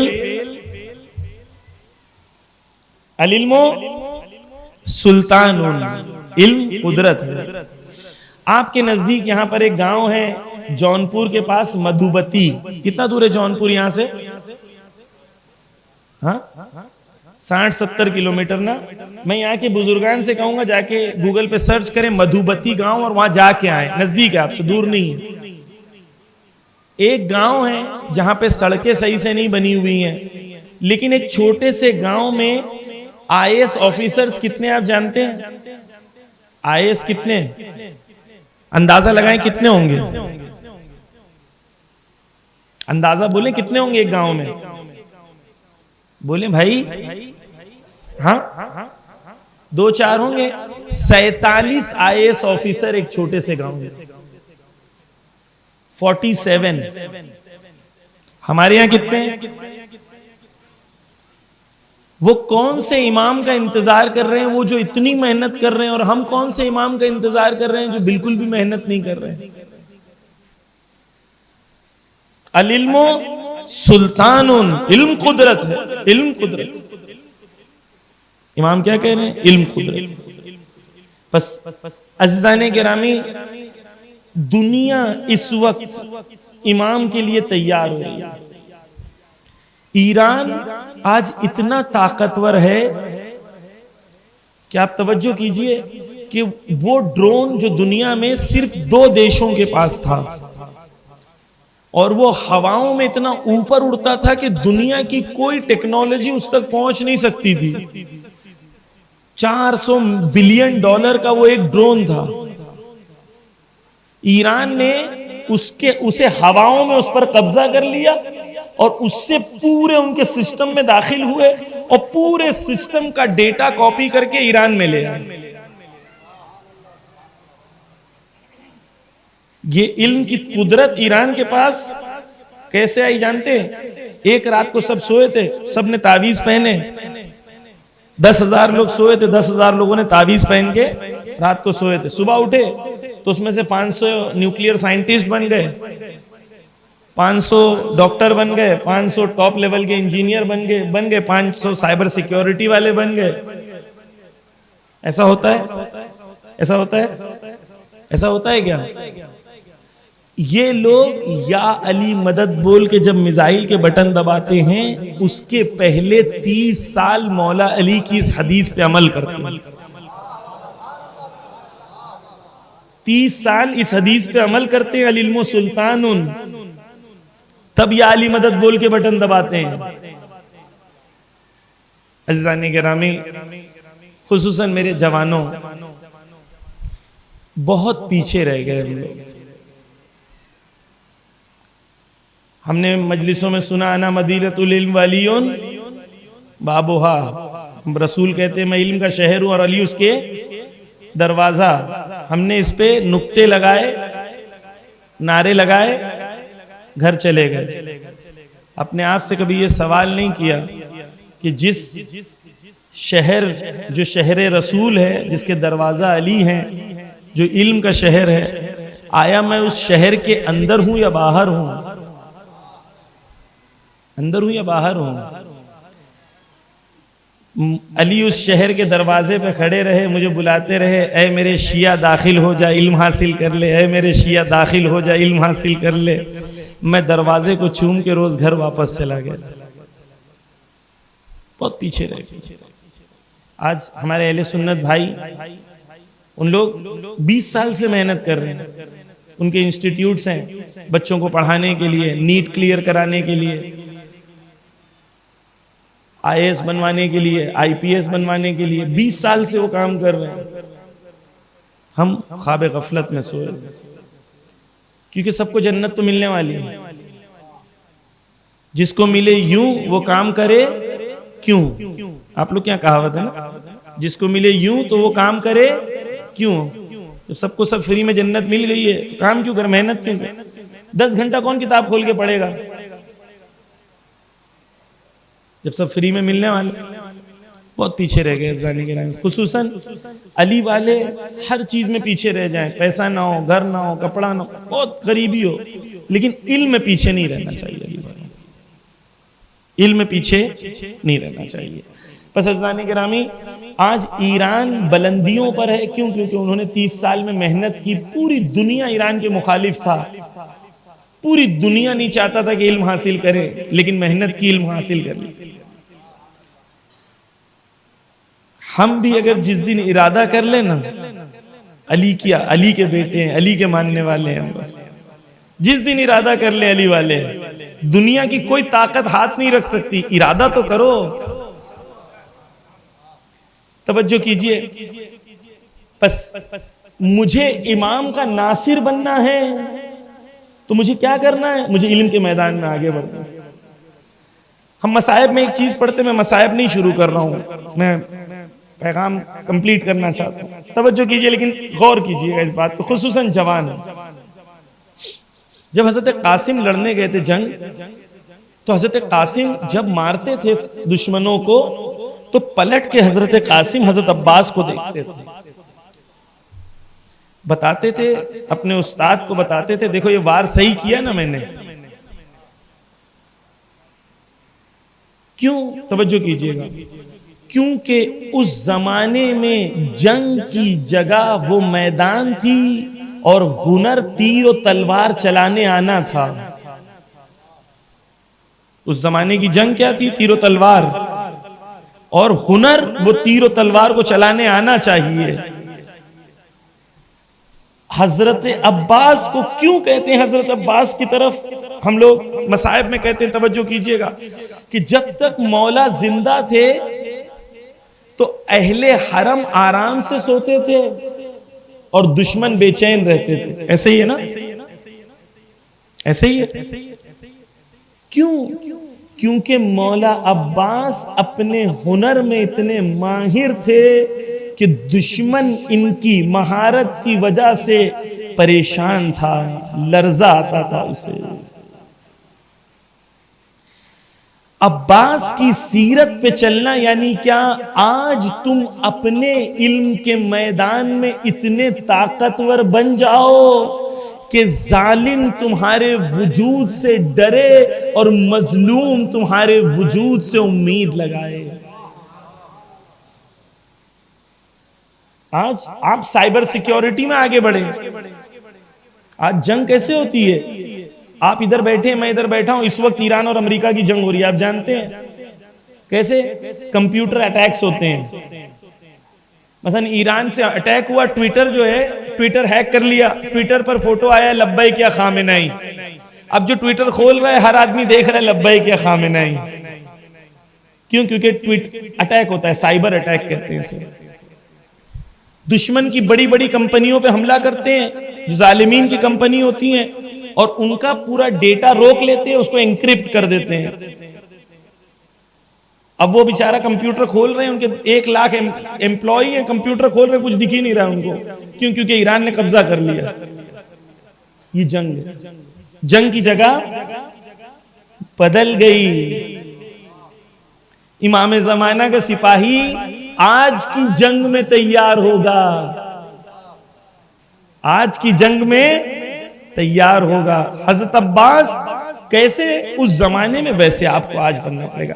توجہ کیجئے، ایک قاسم سلیمانی تھے، مولانا میں چھوٹے سے گاؤں میں رہتا ہوں، میں کیسے اتنی بڑی بڑی باتیں؟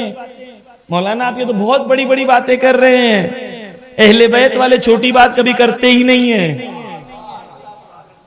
اہل بیت چھوٹی بات اور چھوٹے عمل کرنے کے لیے پیدا نہیں ہوئے ہیں، اہل بیت کے چاہنے والے ہیں، بڑی باتیں کرنا ہے ہمیں، علی کے ماننے والے ہیں، عالی باتیں کرنا۔ توجہ کیجئے، قاسم سلیمانی ایک چھوٹے سے گاؤں میں پیدا ہوئے تھے، تو انہیں کہا، چھوٹے سے گاؤں میں پیدا ہوئے، باپ آپ کے کسان تھے، ماں آپ کی گھر پہ کام کرتی تھی، یعنی گھریلو ہاؤس وائف تھی ماں ان کی۔ کہا میں خدا کا شکر کرتا ہوں کہ خدا نے ایسے گھر میں پیدا کیا جہاں پر میں نے بچپن سے حلال روزی کھائی، پاکیزہ ماں پاکیزہ باپ عطا کیا خدا نے۔ ایک چھوٹے سے گاؤں سے نکلنے والا ایک شخص اتنا طاقتور ہو گیا جس نے داعش کا گلا گھونٹ دیا۔ جس شہر میں، جس گاؤں میں، جس ملک میں چلے جاتا تھا، ظالمین کو پتا ہو جاتا تھا ہم نابود ہو گئے، مظلوم کو پتا ہو جاتا تھا کہ ہم آباد ہو گئے۔ یہ عباس کی سیرت ہے۔ عزیزان گرامی، ہم میں سے کون ہے جو عباس کی سیرت پہ چلنے پر اتنا قدرت مند اور طاقتور ہو جائے کہ ہر مظلوم آپ کا سہارا تلاش کرے؟ یہ ہے نصرت امام، فرضی ذہنی چیز تھوڑی نہ ہے۔ آج کی جنگ میں تیار ہونا ہے۔ العلم سلطان، علم قدرت ہے۔ بس اسی بات کو مکمل کر دوں، توجہ کیجئے۔ کچھ لوگ آیت اللہ خامنئی کے پاس آئے ملنے کے لیے، انجینئرز تھے، ایک صلوات کا سہارا دے محمد و آل محمد پر۔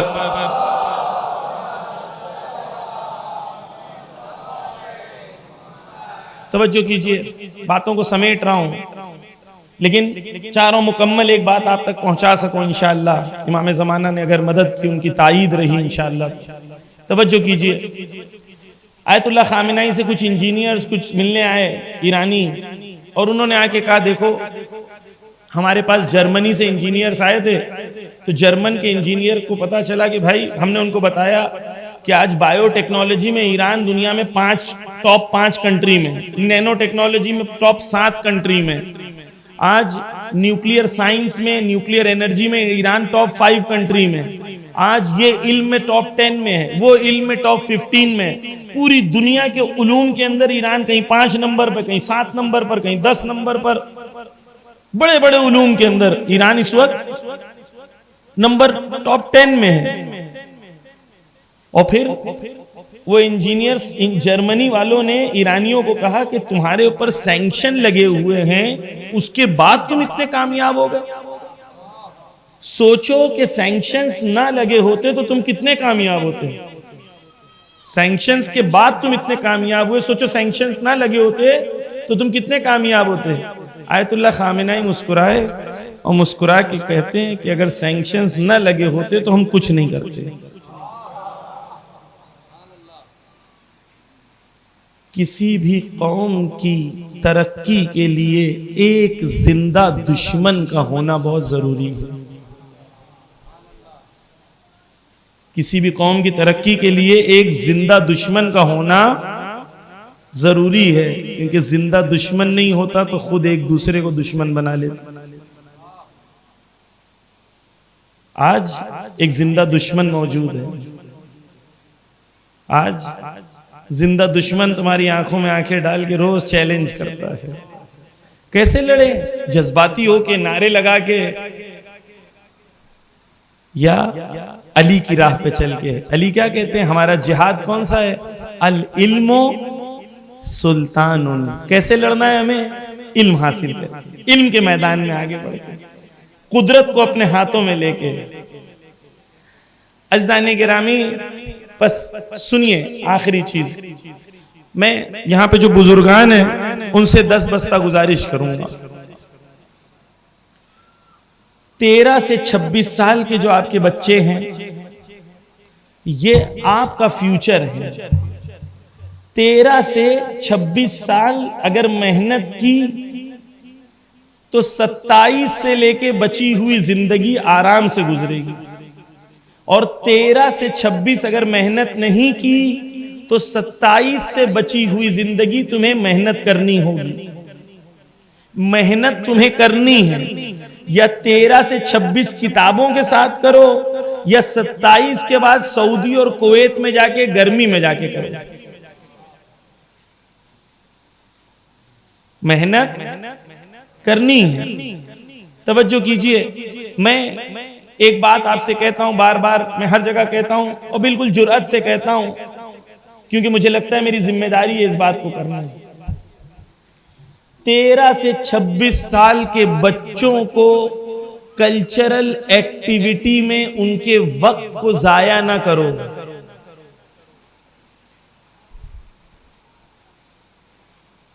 دن میں ایک مجلس سنیں، آنکھوں میں آنسو لے کے آ جائیں، حسین سے دل جڑا رہے۔ پھر کتاب کھول کے پورا دن پڑھیں، ہر درس ختم کرنے کے بعد یوٹیوب پہ مصائب امام حسین کے 2 منٹ سنیں، امام حسین پہ روئے، پھر اگلا درس پڑھیں۔ کیوں؟ کیونکہ 13 سے 26 ان کی ذمہ داری کتاب کے ساتھ جہاد کرنا ہے۔ جب وہ 27 کے ہو جائیں، اپنی منزل پہ پہنچ جائیں، اب ہماری محفلوں میں جب یہ عزادار داخل ہوں تو ہم کہیں یہ عزادار اسرو میں ہے، یہ عزادار IIT میں ہے، یہ عزادار IIM میں ہے، یہ عزادار ہندوستان کی ٹاپ انسٹیٹیوٹ میں ہے، یہ عزادار ریسرچ میں ہے، یہ BARC میں ہے۔ دیکھو یہ عزاداروں کی فہرست ہے، یہ ماتم کر رہے ہیں، یہ عزادار ہیں، یہ سارے ٹاپ لیول کے لوگ ہیں اور عزادار بھی ہیں۔ لیکن اس کے لیے 13 سے 26 بسیں بھر بھر کے بھیجو گے تو یہ پڑھیں گے کب؟ پوری ذمہ داری سے کہہ رہا ہوں عزیزان گرامی، بھیجیں بسیں بھر کے، لیکن 27 کے بعد والے جائیں، اپنا جاب سے چھٹی لے کے جائیں، اپنے کاروبار بند کر کے جائیں، اپنا جاب بند کر کے جانے کو تیار نہیں ہیں، اپنی دکان بند کر کے جانے کو تیار نہیں ہیں، لیکن اپنے بچے کا مستقبل برباد کر کے بھیجنے کو کیوں تیار ہو پھر؟ عزیزان گرامی، 13 سے 26 وہ عمر ہے جس کے اندر بچوں کو ہمیں سکھانا ہے کہ تمہیں شہید احمدی روشن بننا ہے، تمہیں نیوکلیئر سائنٹسٹ بننا ہے، تمہیں اسرو میں پہنچنا ہے، وہاں پہنچ کے تم جا کے کہو اللہم قل لولیک الحجۃ ابن الحسن۔ تم جب میزائل اڑاؤ تو میزائل اڑانے سے پہلے کہو اللہم قل لولیک الحجۃ ابن الحسن۔ وہاں پہنچو۔ 13 سے 26۔ ایک اور چیز کہہ دوں، اپنی بہنوں کو پڑھائیں، اپنی لڑکیوں کو پڑھائیں۔ آیت اللہ خامنہئی کہتے ہیں اگر کوئی دینی تعصب کی وجہ سے اپنی بچیوں کو نہ پڑھائے تو کہتے ہیں جائز نہیں ہے یہ کام۔ بچیوں کو پڑھائیں، ان میں زیادہ ٹیلنٹ ہوتی ہے لڑکوں کے مقابلے میں۔ لڑکوں کو تو باہر کے سب کام سنبھالنے ہوتے ہیں نا، چائے کی دکان پہ بیٹھنا ہوتا ہے، بائکس پہ بیٹھنا ہوتا ہے، یہ سب کام ان کے ذمے امام زمانہ نے سونپ کے گئے ہیں۔ الیکشن میں کون جیتے گا، کون ہارے گا، ایم ایل اے کون بنے گا، ایم پی کون بنے گا، یہ سب ان کی ذمہ داری ہے۔ 2 گھنٹہ بحث کرتے ہیں، جب بحث ختم ہوتی تو 50,000 ووٹ ادھر سے ادھر ہو جاتے ہوتے ہیں۔ ایک ووٹ بھی نہیں ہوتا جس سے بحث کر رہے ہو، وہ بھی نہیں مانتا تمہاری بات۔ رزلٹ کیا ہوا؟ 2 گھنٹہ تم نے امام زمانہ کی خدمت کر سکتے تو اسے ضائع کر دیا۔ لڑکیوں کو پڑھائیں، اور لڑکیوں کو ہاتھ جوڑ کے میں کہوں گا کہ تمہارے والدین اگر تمہارے اوپر اعتماد کر رہے ہیں تو تم یہ یاد رکھو جہاں جا رہے ہو تمہیں صرف یہ نہیں دیکھ رہے ہیں کہ تم ایک لڑکی ہو، تمہیں یہ دیکھ رہے ہیں کہ تم شیعہ ہو، تم فاطمہ زہرا کی ماننے والی ہو۔ خدا نہ خواستہ اگر ہماری بہنوں سے کوئی غلطی ہوگی تو لوگ انگلیاں شیعوں پہ اٹھائیں گے، فاطمہ زہرا پہ اٹھائیں گے۔ میں تمہارے سے ہاتھ جوڑ کے کہوں گا میری بہنوں سے عزت کا خیال کریں، کیونکہ آپ کے والدین آپ پہ بھروسہ کر کے بھیج رہے ہیں۔ یہ جو بھیڑیے بیٹھے ہوئے ہیں باہر، جو میسیجز کے آپ کو پل بھیجتے ہیں، آپ یہ جان لیں کہ یہ بھیڑیے ہیں۔ یہ میسیجز تب تک بھیجیں گے جب تک ان کی خواہشیں پوری نہ ہو جائیں۔ آیت اللہ سیستانی کہتے ہیں میری بہنوں سے، میری بیٹیوں، کہ تمہاری نفس لطیف ہوتی ہیں، نرم ہوتی ہیں، تم ایسے چیزوں میں، ایسے بھیڑیوں کے جال میں نہ پھنسو، کیونکہ گناہ کم عرصے کا ہوتا ہے لیکن اس کا اثر بہت لمبا ہوتا ہے۔ پس عزیزان گرامی، سوشل میڈیا کا زمانہ ہے، والدین باخبر رہیں۔ بچی کے ہاتھ میں موبائل ہے تو کیوں ہے؟ بچے کے ہاتھ میں موبائل ہے تو کیوں ہے؟ گناہ کرنا آج آسان ہے۔ بچوں کو دوست بنائیں، بچیوں کو دوست بنائیں، ان سے گفتگو کریں، خصوصاً بچیوں کو گھر میں محبت دیں، کیونکہ جو بچیوں کو گھر میں محبت نہیں ملتی، احترام نہیں ملتا، رسپیکٹ نہیں ملتا، پرائرٹی نہیں ملتی، ان کو فضیلت نہیں دی جاتی، ان بچیوں کو، بھیڑیوں کو پھنسانا آسان ہو جاتا ہے، کیونکہ ان کو وہ محبت گھر میں نہیں ملتی جو محبت گھر میں ملنی چاہیے۔ بس عزیزان گرامی، علم کے میدان میں آگے بڑھیں، بہنیں بھی آگے بڑھیں، بھائی بھی آگے بڑھیں۔ اپنے یہاں کیا کریں؟ توجہ کیجئے۔ مولانا کیسے؟ آج تو پتہ نہیں ہے مولانا مجھے کہ مجھے کیا کرنا ہے، کیسے پڑھنا ہے۔ ایشیا کپ کس نے جیتا؟ کس نے جیتا بتائیں؟ انڈیا نے۔ فائنل کس کا تھا؟ فائنل کس کا تھا؟ بولیں؟ سب کو پتا ہے نا؟ کیوں پتا ہے؟ کیونکہ آپ کو شوق ہے۔ نیٹ کا ایگزام کب ہونے والا ہے؟ یہ نہیں ہے کہ انٹرنیٹ پہ وہ نہیں ہے، انٹرنیٹ پہ وہ بھی ہے، لیکن شوق نہیں ہے۔ آپ کو جو شوق ہے آپ وہ دیکھتے ہیں، جو شوق نہیں ہے وہ نہیں دیکھتے۔ تو یہ بہانہ ختم ہو گیا کہ مولانا مجھے نہیں پتا، میں گاؤں میں رہتی ہوں، کیونکہ اب انٹرنیٹ کی وجہ سے آپ جو معلوم کرنا چاہتے ہیں سب اویلیبل ہے۔ آپ ایک گاؤں میں چھوٹے گاؤں میں رہتے ہیں, اب ہندوستان کا بیسٹ فزکس ٹیچر آپ کو فزکس پڑھائے گا آن لائن, پیکیج ہوتا ہے پورے سال کا, best physics teacher, best biology teacher. اب بہانے کی دنیا نہیں چلے گی, شوق ہے یا نہیں پتہ چلے گا. 2 بیٹیاں تھیں, ان کی ماں برتن مانجتی تھی گھر گھر جا کے, دونوں بیٹیوں نے ہندوستان کی ٹاپ انسٹیٹیوٹ پہ پہنچی محنت کر کے. لیس للانسان الا ما سعی, خدا قرآن میں کہتا ہے انسان کو لیس للانسان الا ما سعی, انسان کو کچھ نہیں ملے گا سوائے اس کے کہ وہ محنت کرے. بس ہمیں کیا کرنا ہے؟ آخر میں ایک چیز کہنا چاہتا ہوں, مولانا علم کے میدان میں کیسے آگے بڑھے. ایک زمانہ تھا جب ہمیں شاید بڑے بڑے امام بارگاہوں کی ضرورت تھی, آج بھی ہے, لیکن آج اس سے زیادہ امام بارگاہ کتنا گھنٹہ یوز ہوتا ہے.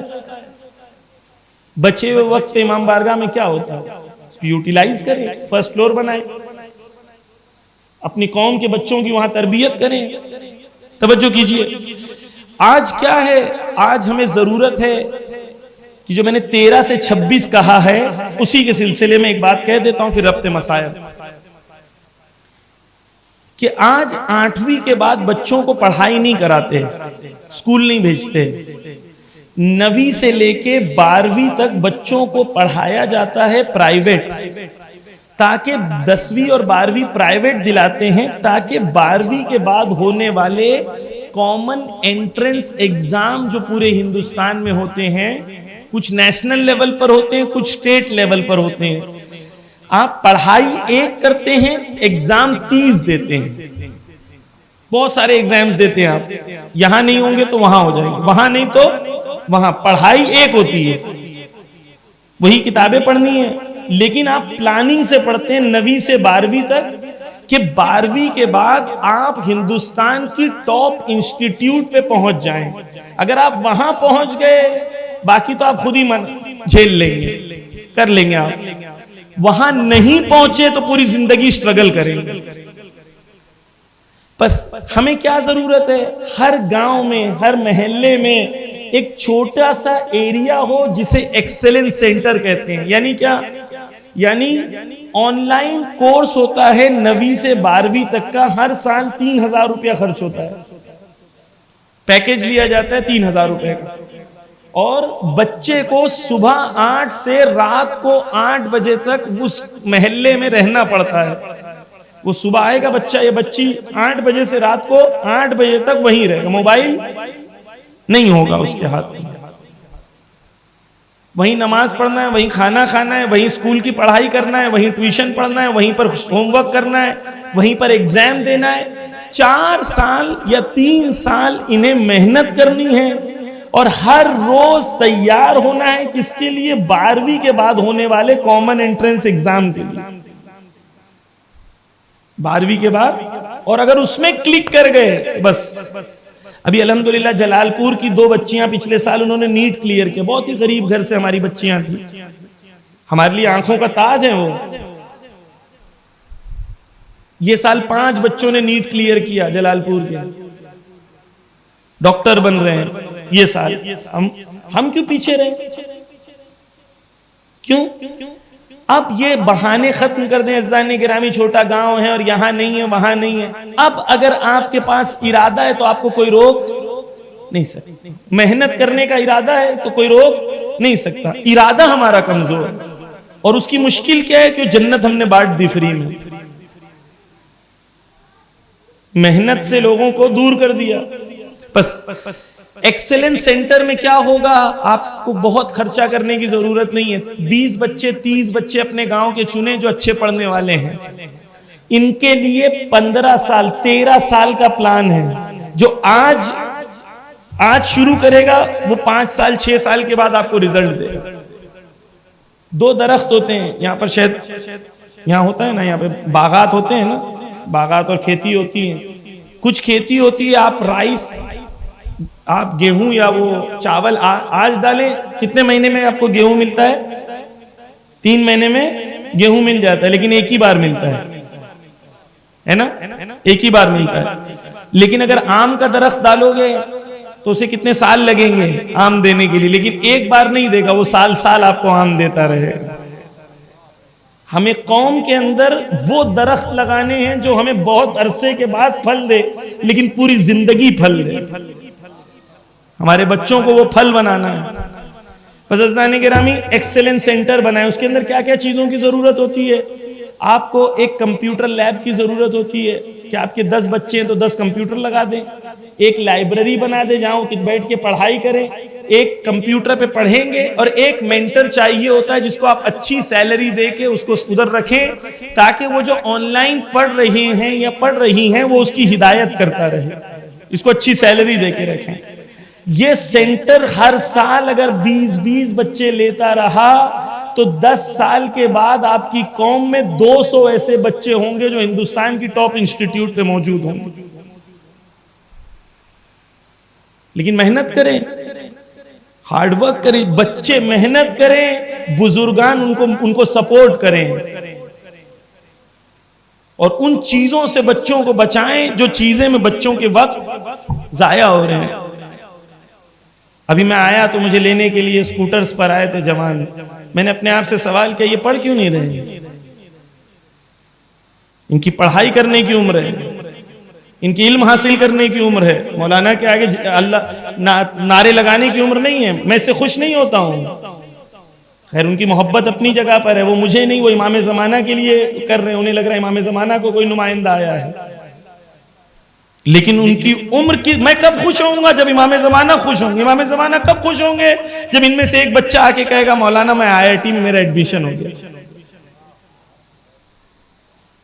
ایک بچہ جو مجھ سے ملنے نہیں آیا ہے، وہ صرف پڑھائی کر رہا ہے، مجھے اس سے خوش ہے۔ میں کیوں؟ کیونکہ وہ قوم کو آگے لے کے جانے والا ہے۔ جانے کے بس 20 سال 70 سال سے ہم سوئے تھے، اب اٹھنا ہے۔ اگر ایک دشمن خدا کا بچہ 8 گھنٹہ پڑھ رہا ہے تو تمہیں 12 گھنٹہ پڑھنا ہے، کیونکہ تم طاقت اپنے ہاتھ میں نہیں لوگے تو ظالمین طاقت اپنی ہاتھ میں لے لیں گے۔ تمہیں طاقت اپنے ہاتھ میں لینی ہے، تمہیں اس میدان میں پہنچنا ہے جو علم کا میدان ہے، جو طاقت کا میدان ہے، اور اپنے وقت کے امام کے لیے راضی ہونا ہے۔ مولانا یہ دونوں بات کا کیا رابطہ ہے؟ پہلے آپ کہہ رہے تھے نصرت حاصل کرو، قربانی کرو، ایثار کرو، پھر کہہ رہے علم حاصل کرو، قدرت حاصل کرو، دونوں میں رابطہ کیا ہے مولانا؟ بس ایک مثال اور بات ختم۔ مولانا آپ دیکھیں، طاقتور اور قدرت مند 2 چیزیں ہوتی ہیں، مثال کے لیے ایک درخت اور ایک مگرمچھ۔ جب درخت مگرمچھ طاقتور ہوتا ہے تو وہ دشمنوں کو زیادہ دبوچتا ہے، وہ زیادہ ظلم کرتا ہے، کیونکہ طاقتور ہے۔ لیکن درخت جتنا طاقتور ہوتا ہے اتنا دوسروں کو سایہ دیتا ہے اور پھل دیتا ہے۔ تمہیں وہ امام کا ناصر طاقتور بننا ہے جو ہر مظلوم کو سایہ دے، ہر مظلوم کی حمایت کرے، ہر مظلوم کو پھل دے۔ تمہیں وہ بننا ہے۔ اس کے لیے بغیر طاقت کے تم کچھ کر، جب خود کھڑے ہوں گے تب دوسروں کو اٹھاؤ گے، جب خود ہی نہیں کھڑے ہو تو دوسروں کو کیا ہوگا؟ پس عزیزان گرامی، جوانوں اگر تم آج محنت نہیں کرو گے تو کل تمہارے بچوں کو محنت کرنی ہوگی جو تمہیں آج کرنا چاہیے تھی، جو تمہیں آج محنت کرنی چاہیے تھی تم نہیں کرو گے تو تمہارے آرام اور کرکٹ اور دوستوں کے ساتھ کھیلنے اور بھاگنے اور اچھلنے اور کودنے کی وجہ سے تمہارے اور میرے لیزینس کی وجہ سے آئندہ نسل کو وہ محنت کرنی پڑے گی۔ پہلے وسائل نہیں تھے، آج سے 20 سال پہلے ہمارے والدین کے پاس، آپ کے پاس وسائل موجود ہیں، آگے بڑھے، میدان میں آگے بڑھے۔ بس عزیزان گرامی، ہمیں علم کے میدان میں آگے بڑھنا ہے اور امام کی نصرت کے جذبے کے ساتھ محنت کرنی ہے۔ 8 گھنٹہ نہیں، 10 گھنٹہ، 12 گھنٹہ علم کے میدان میں، یہ جہاد ہے آپ کا، کتاب کے ساتھ جہاد ہے آپ کا۔ ہمیں اس میدان میں آگے بڑھنا ہے، اپنے آپ کو اس طریقے سے تیار کرنا ہے امام کے لیے جس طریقے سے امام راضی ہو۔ میں امام کو کہوں الرضیت یا صاحب الزمان، اے مولا کہ آپ مجھ سے راضی ہو؟ امام مسکرا کے کہیں ہاں میرا بیٹا میں راضی ہوں تجھ سے۔ اس لائق بنے کہ امام کو کچھ پیش کر سکیں، امام کے لیے زینت بن سکیں. کیوں نہیں مبارک پور میں 20 سال کے بعد ہم آئے تو کہیں کہ مبارک پور وہ شہر ہے جہاں پر 100 IAS آفیسر ہیں. اگر مدھوبتی میں 47 ہو سکتے ہیں تو یہاں 100 کیوں نہیں ہو سکتے ہیں؟ ہو سکتے ہیں کیونکہ ہمارا امام زندہ ہے. جب آپ محنت کرو گے تو وہ آپ کے لیے دعا بھی کرے. محنت تو کرو. بس عزیزان گرامی، کربلا ہر وقت آنے والے وقت کے لیے ایک جاویدانی پیغام ہے. کربلا کا دروازہ ہر اس شخص کے لیے کھلا ہے جو اپنے آپ کو کربلا پہنچانا چاہتا ہے. ہر اس حر کے لیے کھلا ہے جو اپنے آپ کو گناہوں کی دنیا چھوڑ کے حسین کی دنیا میں داخل ہونا چاہتا ہے. بس عزیزان گرامی، محرم ختم ہو رہا ہے. مولا شاید ہم نے وہ عزاداری نہ کر سکے جو آپ کو قبول ہو. شاید ہم اس طریقے سے نہ رو سکے جس طریقے سے آپ راضی ہوں. ارباب عزا، روز عاشور بہت سخت دن ہے حسین ابن علی. روز عاشور حسین بہت پیاسے تھے، بہت پیاسے تھے امام حسین. توجہ کیجئے کہ جب انسان پیاسا ہوتا ہے، ایک دن گزر جاتا ہے تو ڈاکٹر کہتے ہیں یہ جو انسان کا جبڑا ہوتا ہے نا، تالو ہوتا ہے، یہ پورا سوکھ جاتا ہے.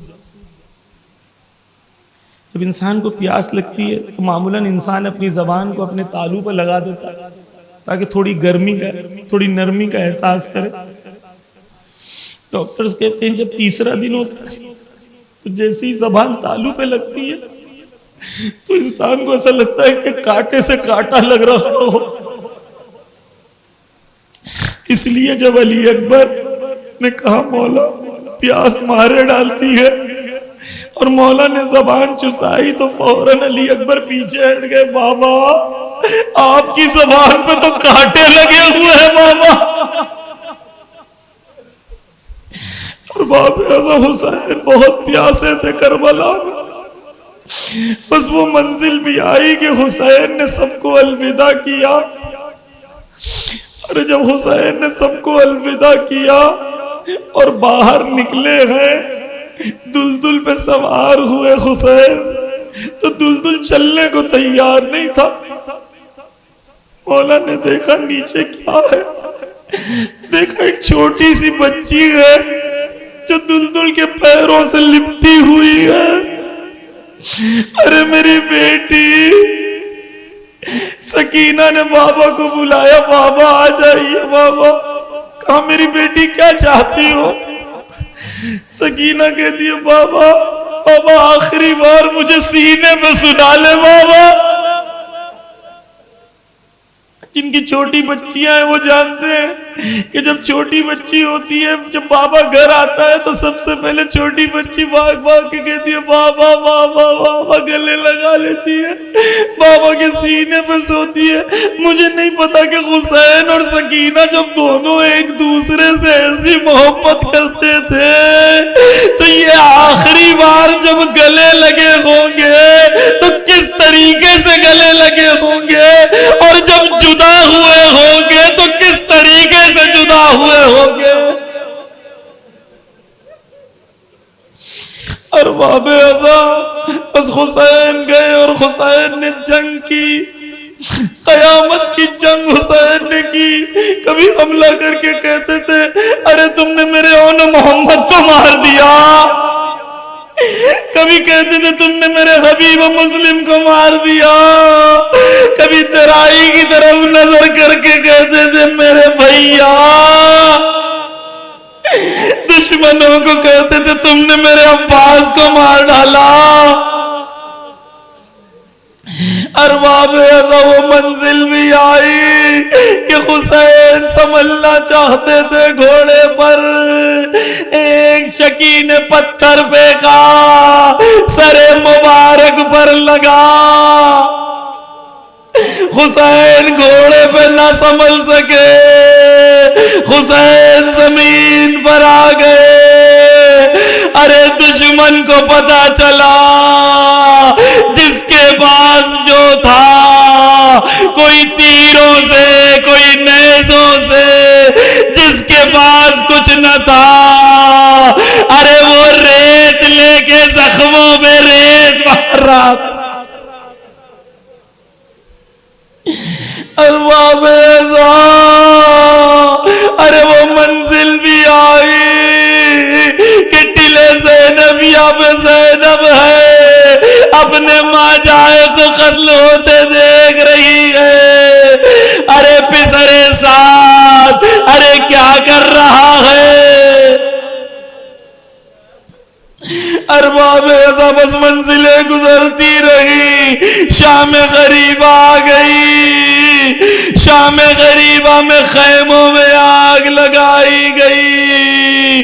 ارے بیویاں ایک خیمے سے دوسرے خیمے، ارباب اعزاز بس جب بیویوں نے سب کو جمع کیا تو دیکھا کچھ بچے کم ہیں۔ تھوڑا سا آگے بڑھی تو زینب و ام کلثوم نے دیکھا کہ 2 بچے گلے لگے ہوئے زمین پہ لیٹے ہوئے ہیں۔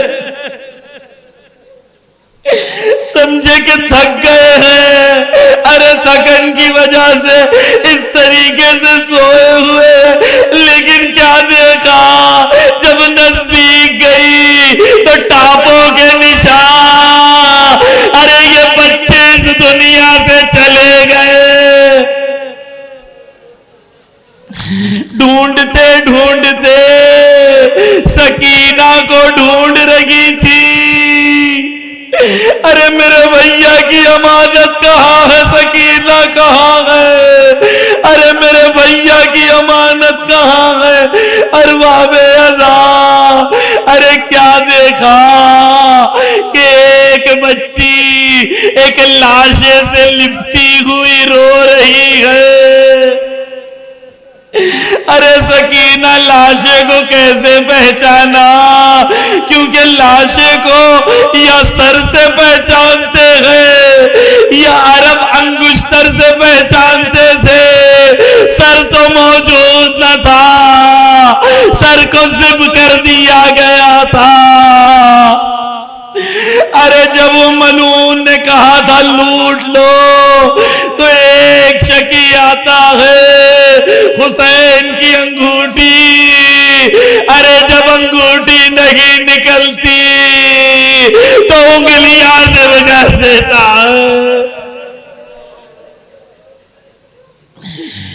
ارے سکینہ کیسے پتا چلا کہ یہ بابا کا لاشا ہے؟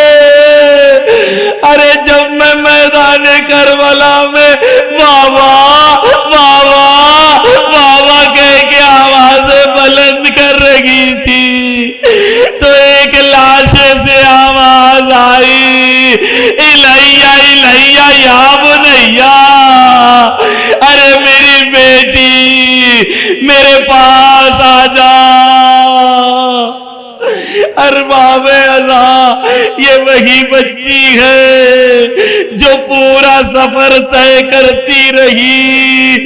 امام کہتے ہیں اس بچی پہ میرے سلام ہو جس کے رخسار کے رنگ سفر کے دوران بدلتے رہے۔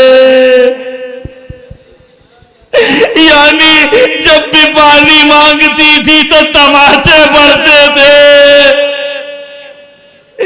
وہ بچی بار بار پوچھتی تھی بھیا یہ پرندے کہاں جا رہے ہیں؟ ارے اپنے آشیانے کو جا رہے ہیں۔ ارے بھیا کیا ہم مدینہ نہیں جائیں گے؟ میں ہاتھ جوڑ کے کہوں گا بی بی، ارے بی بی 40 میں سب کربلا بھی جائیں گے اور پھر مدینہ بھی جائیں گے، لیکن ایک امانت حسین کی ارے زندان شام میں رہ جائے گی۔ بی بی آپ شام کو آباد کرو گی، سب چلے جائیں گے، سکینہ شام میں رہ جائے گی۔ لعنت اللہ علی القوم الظالمین۔ یا اللہ بحق محمد و آل محمد سکیر سی عبادت کو تیری بارگاہ میں قبول فرما۔ یا اللہ دنیا میں جہاں کہیں محبان اہل بیت ان کی جان مال عزت آبرو کی حفاظت فرما، ظالمین کو نیست و نابود کر دے، مظلومین کی حمایت فرما، ہمیں علم کے میدان میں آگے بڑھنے کی توفیق عنایت فرما۔ یا اللہ بحق محمد و آل محمد امام زمانہ کے ظہور میں تعجیل فرما، آیت اللہ خامنائی آیت اللہ سیستانی کی حفاظت فرما، ان کے دشمنوں کو نیست و نابود کر دے۔ ماتم حسین۔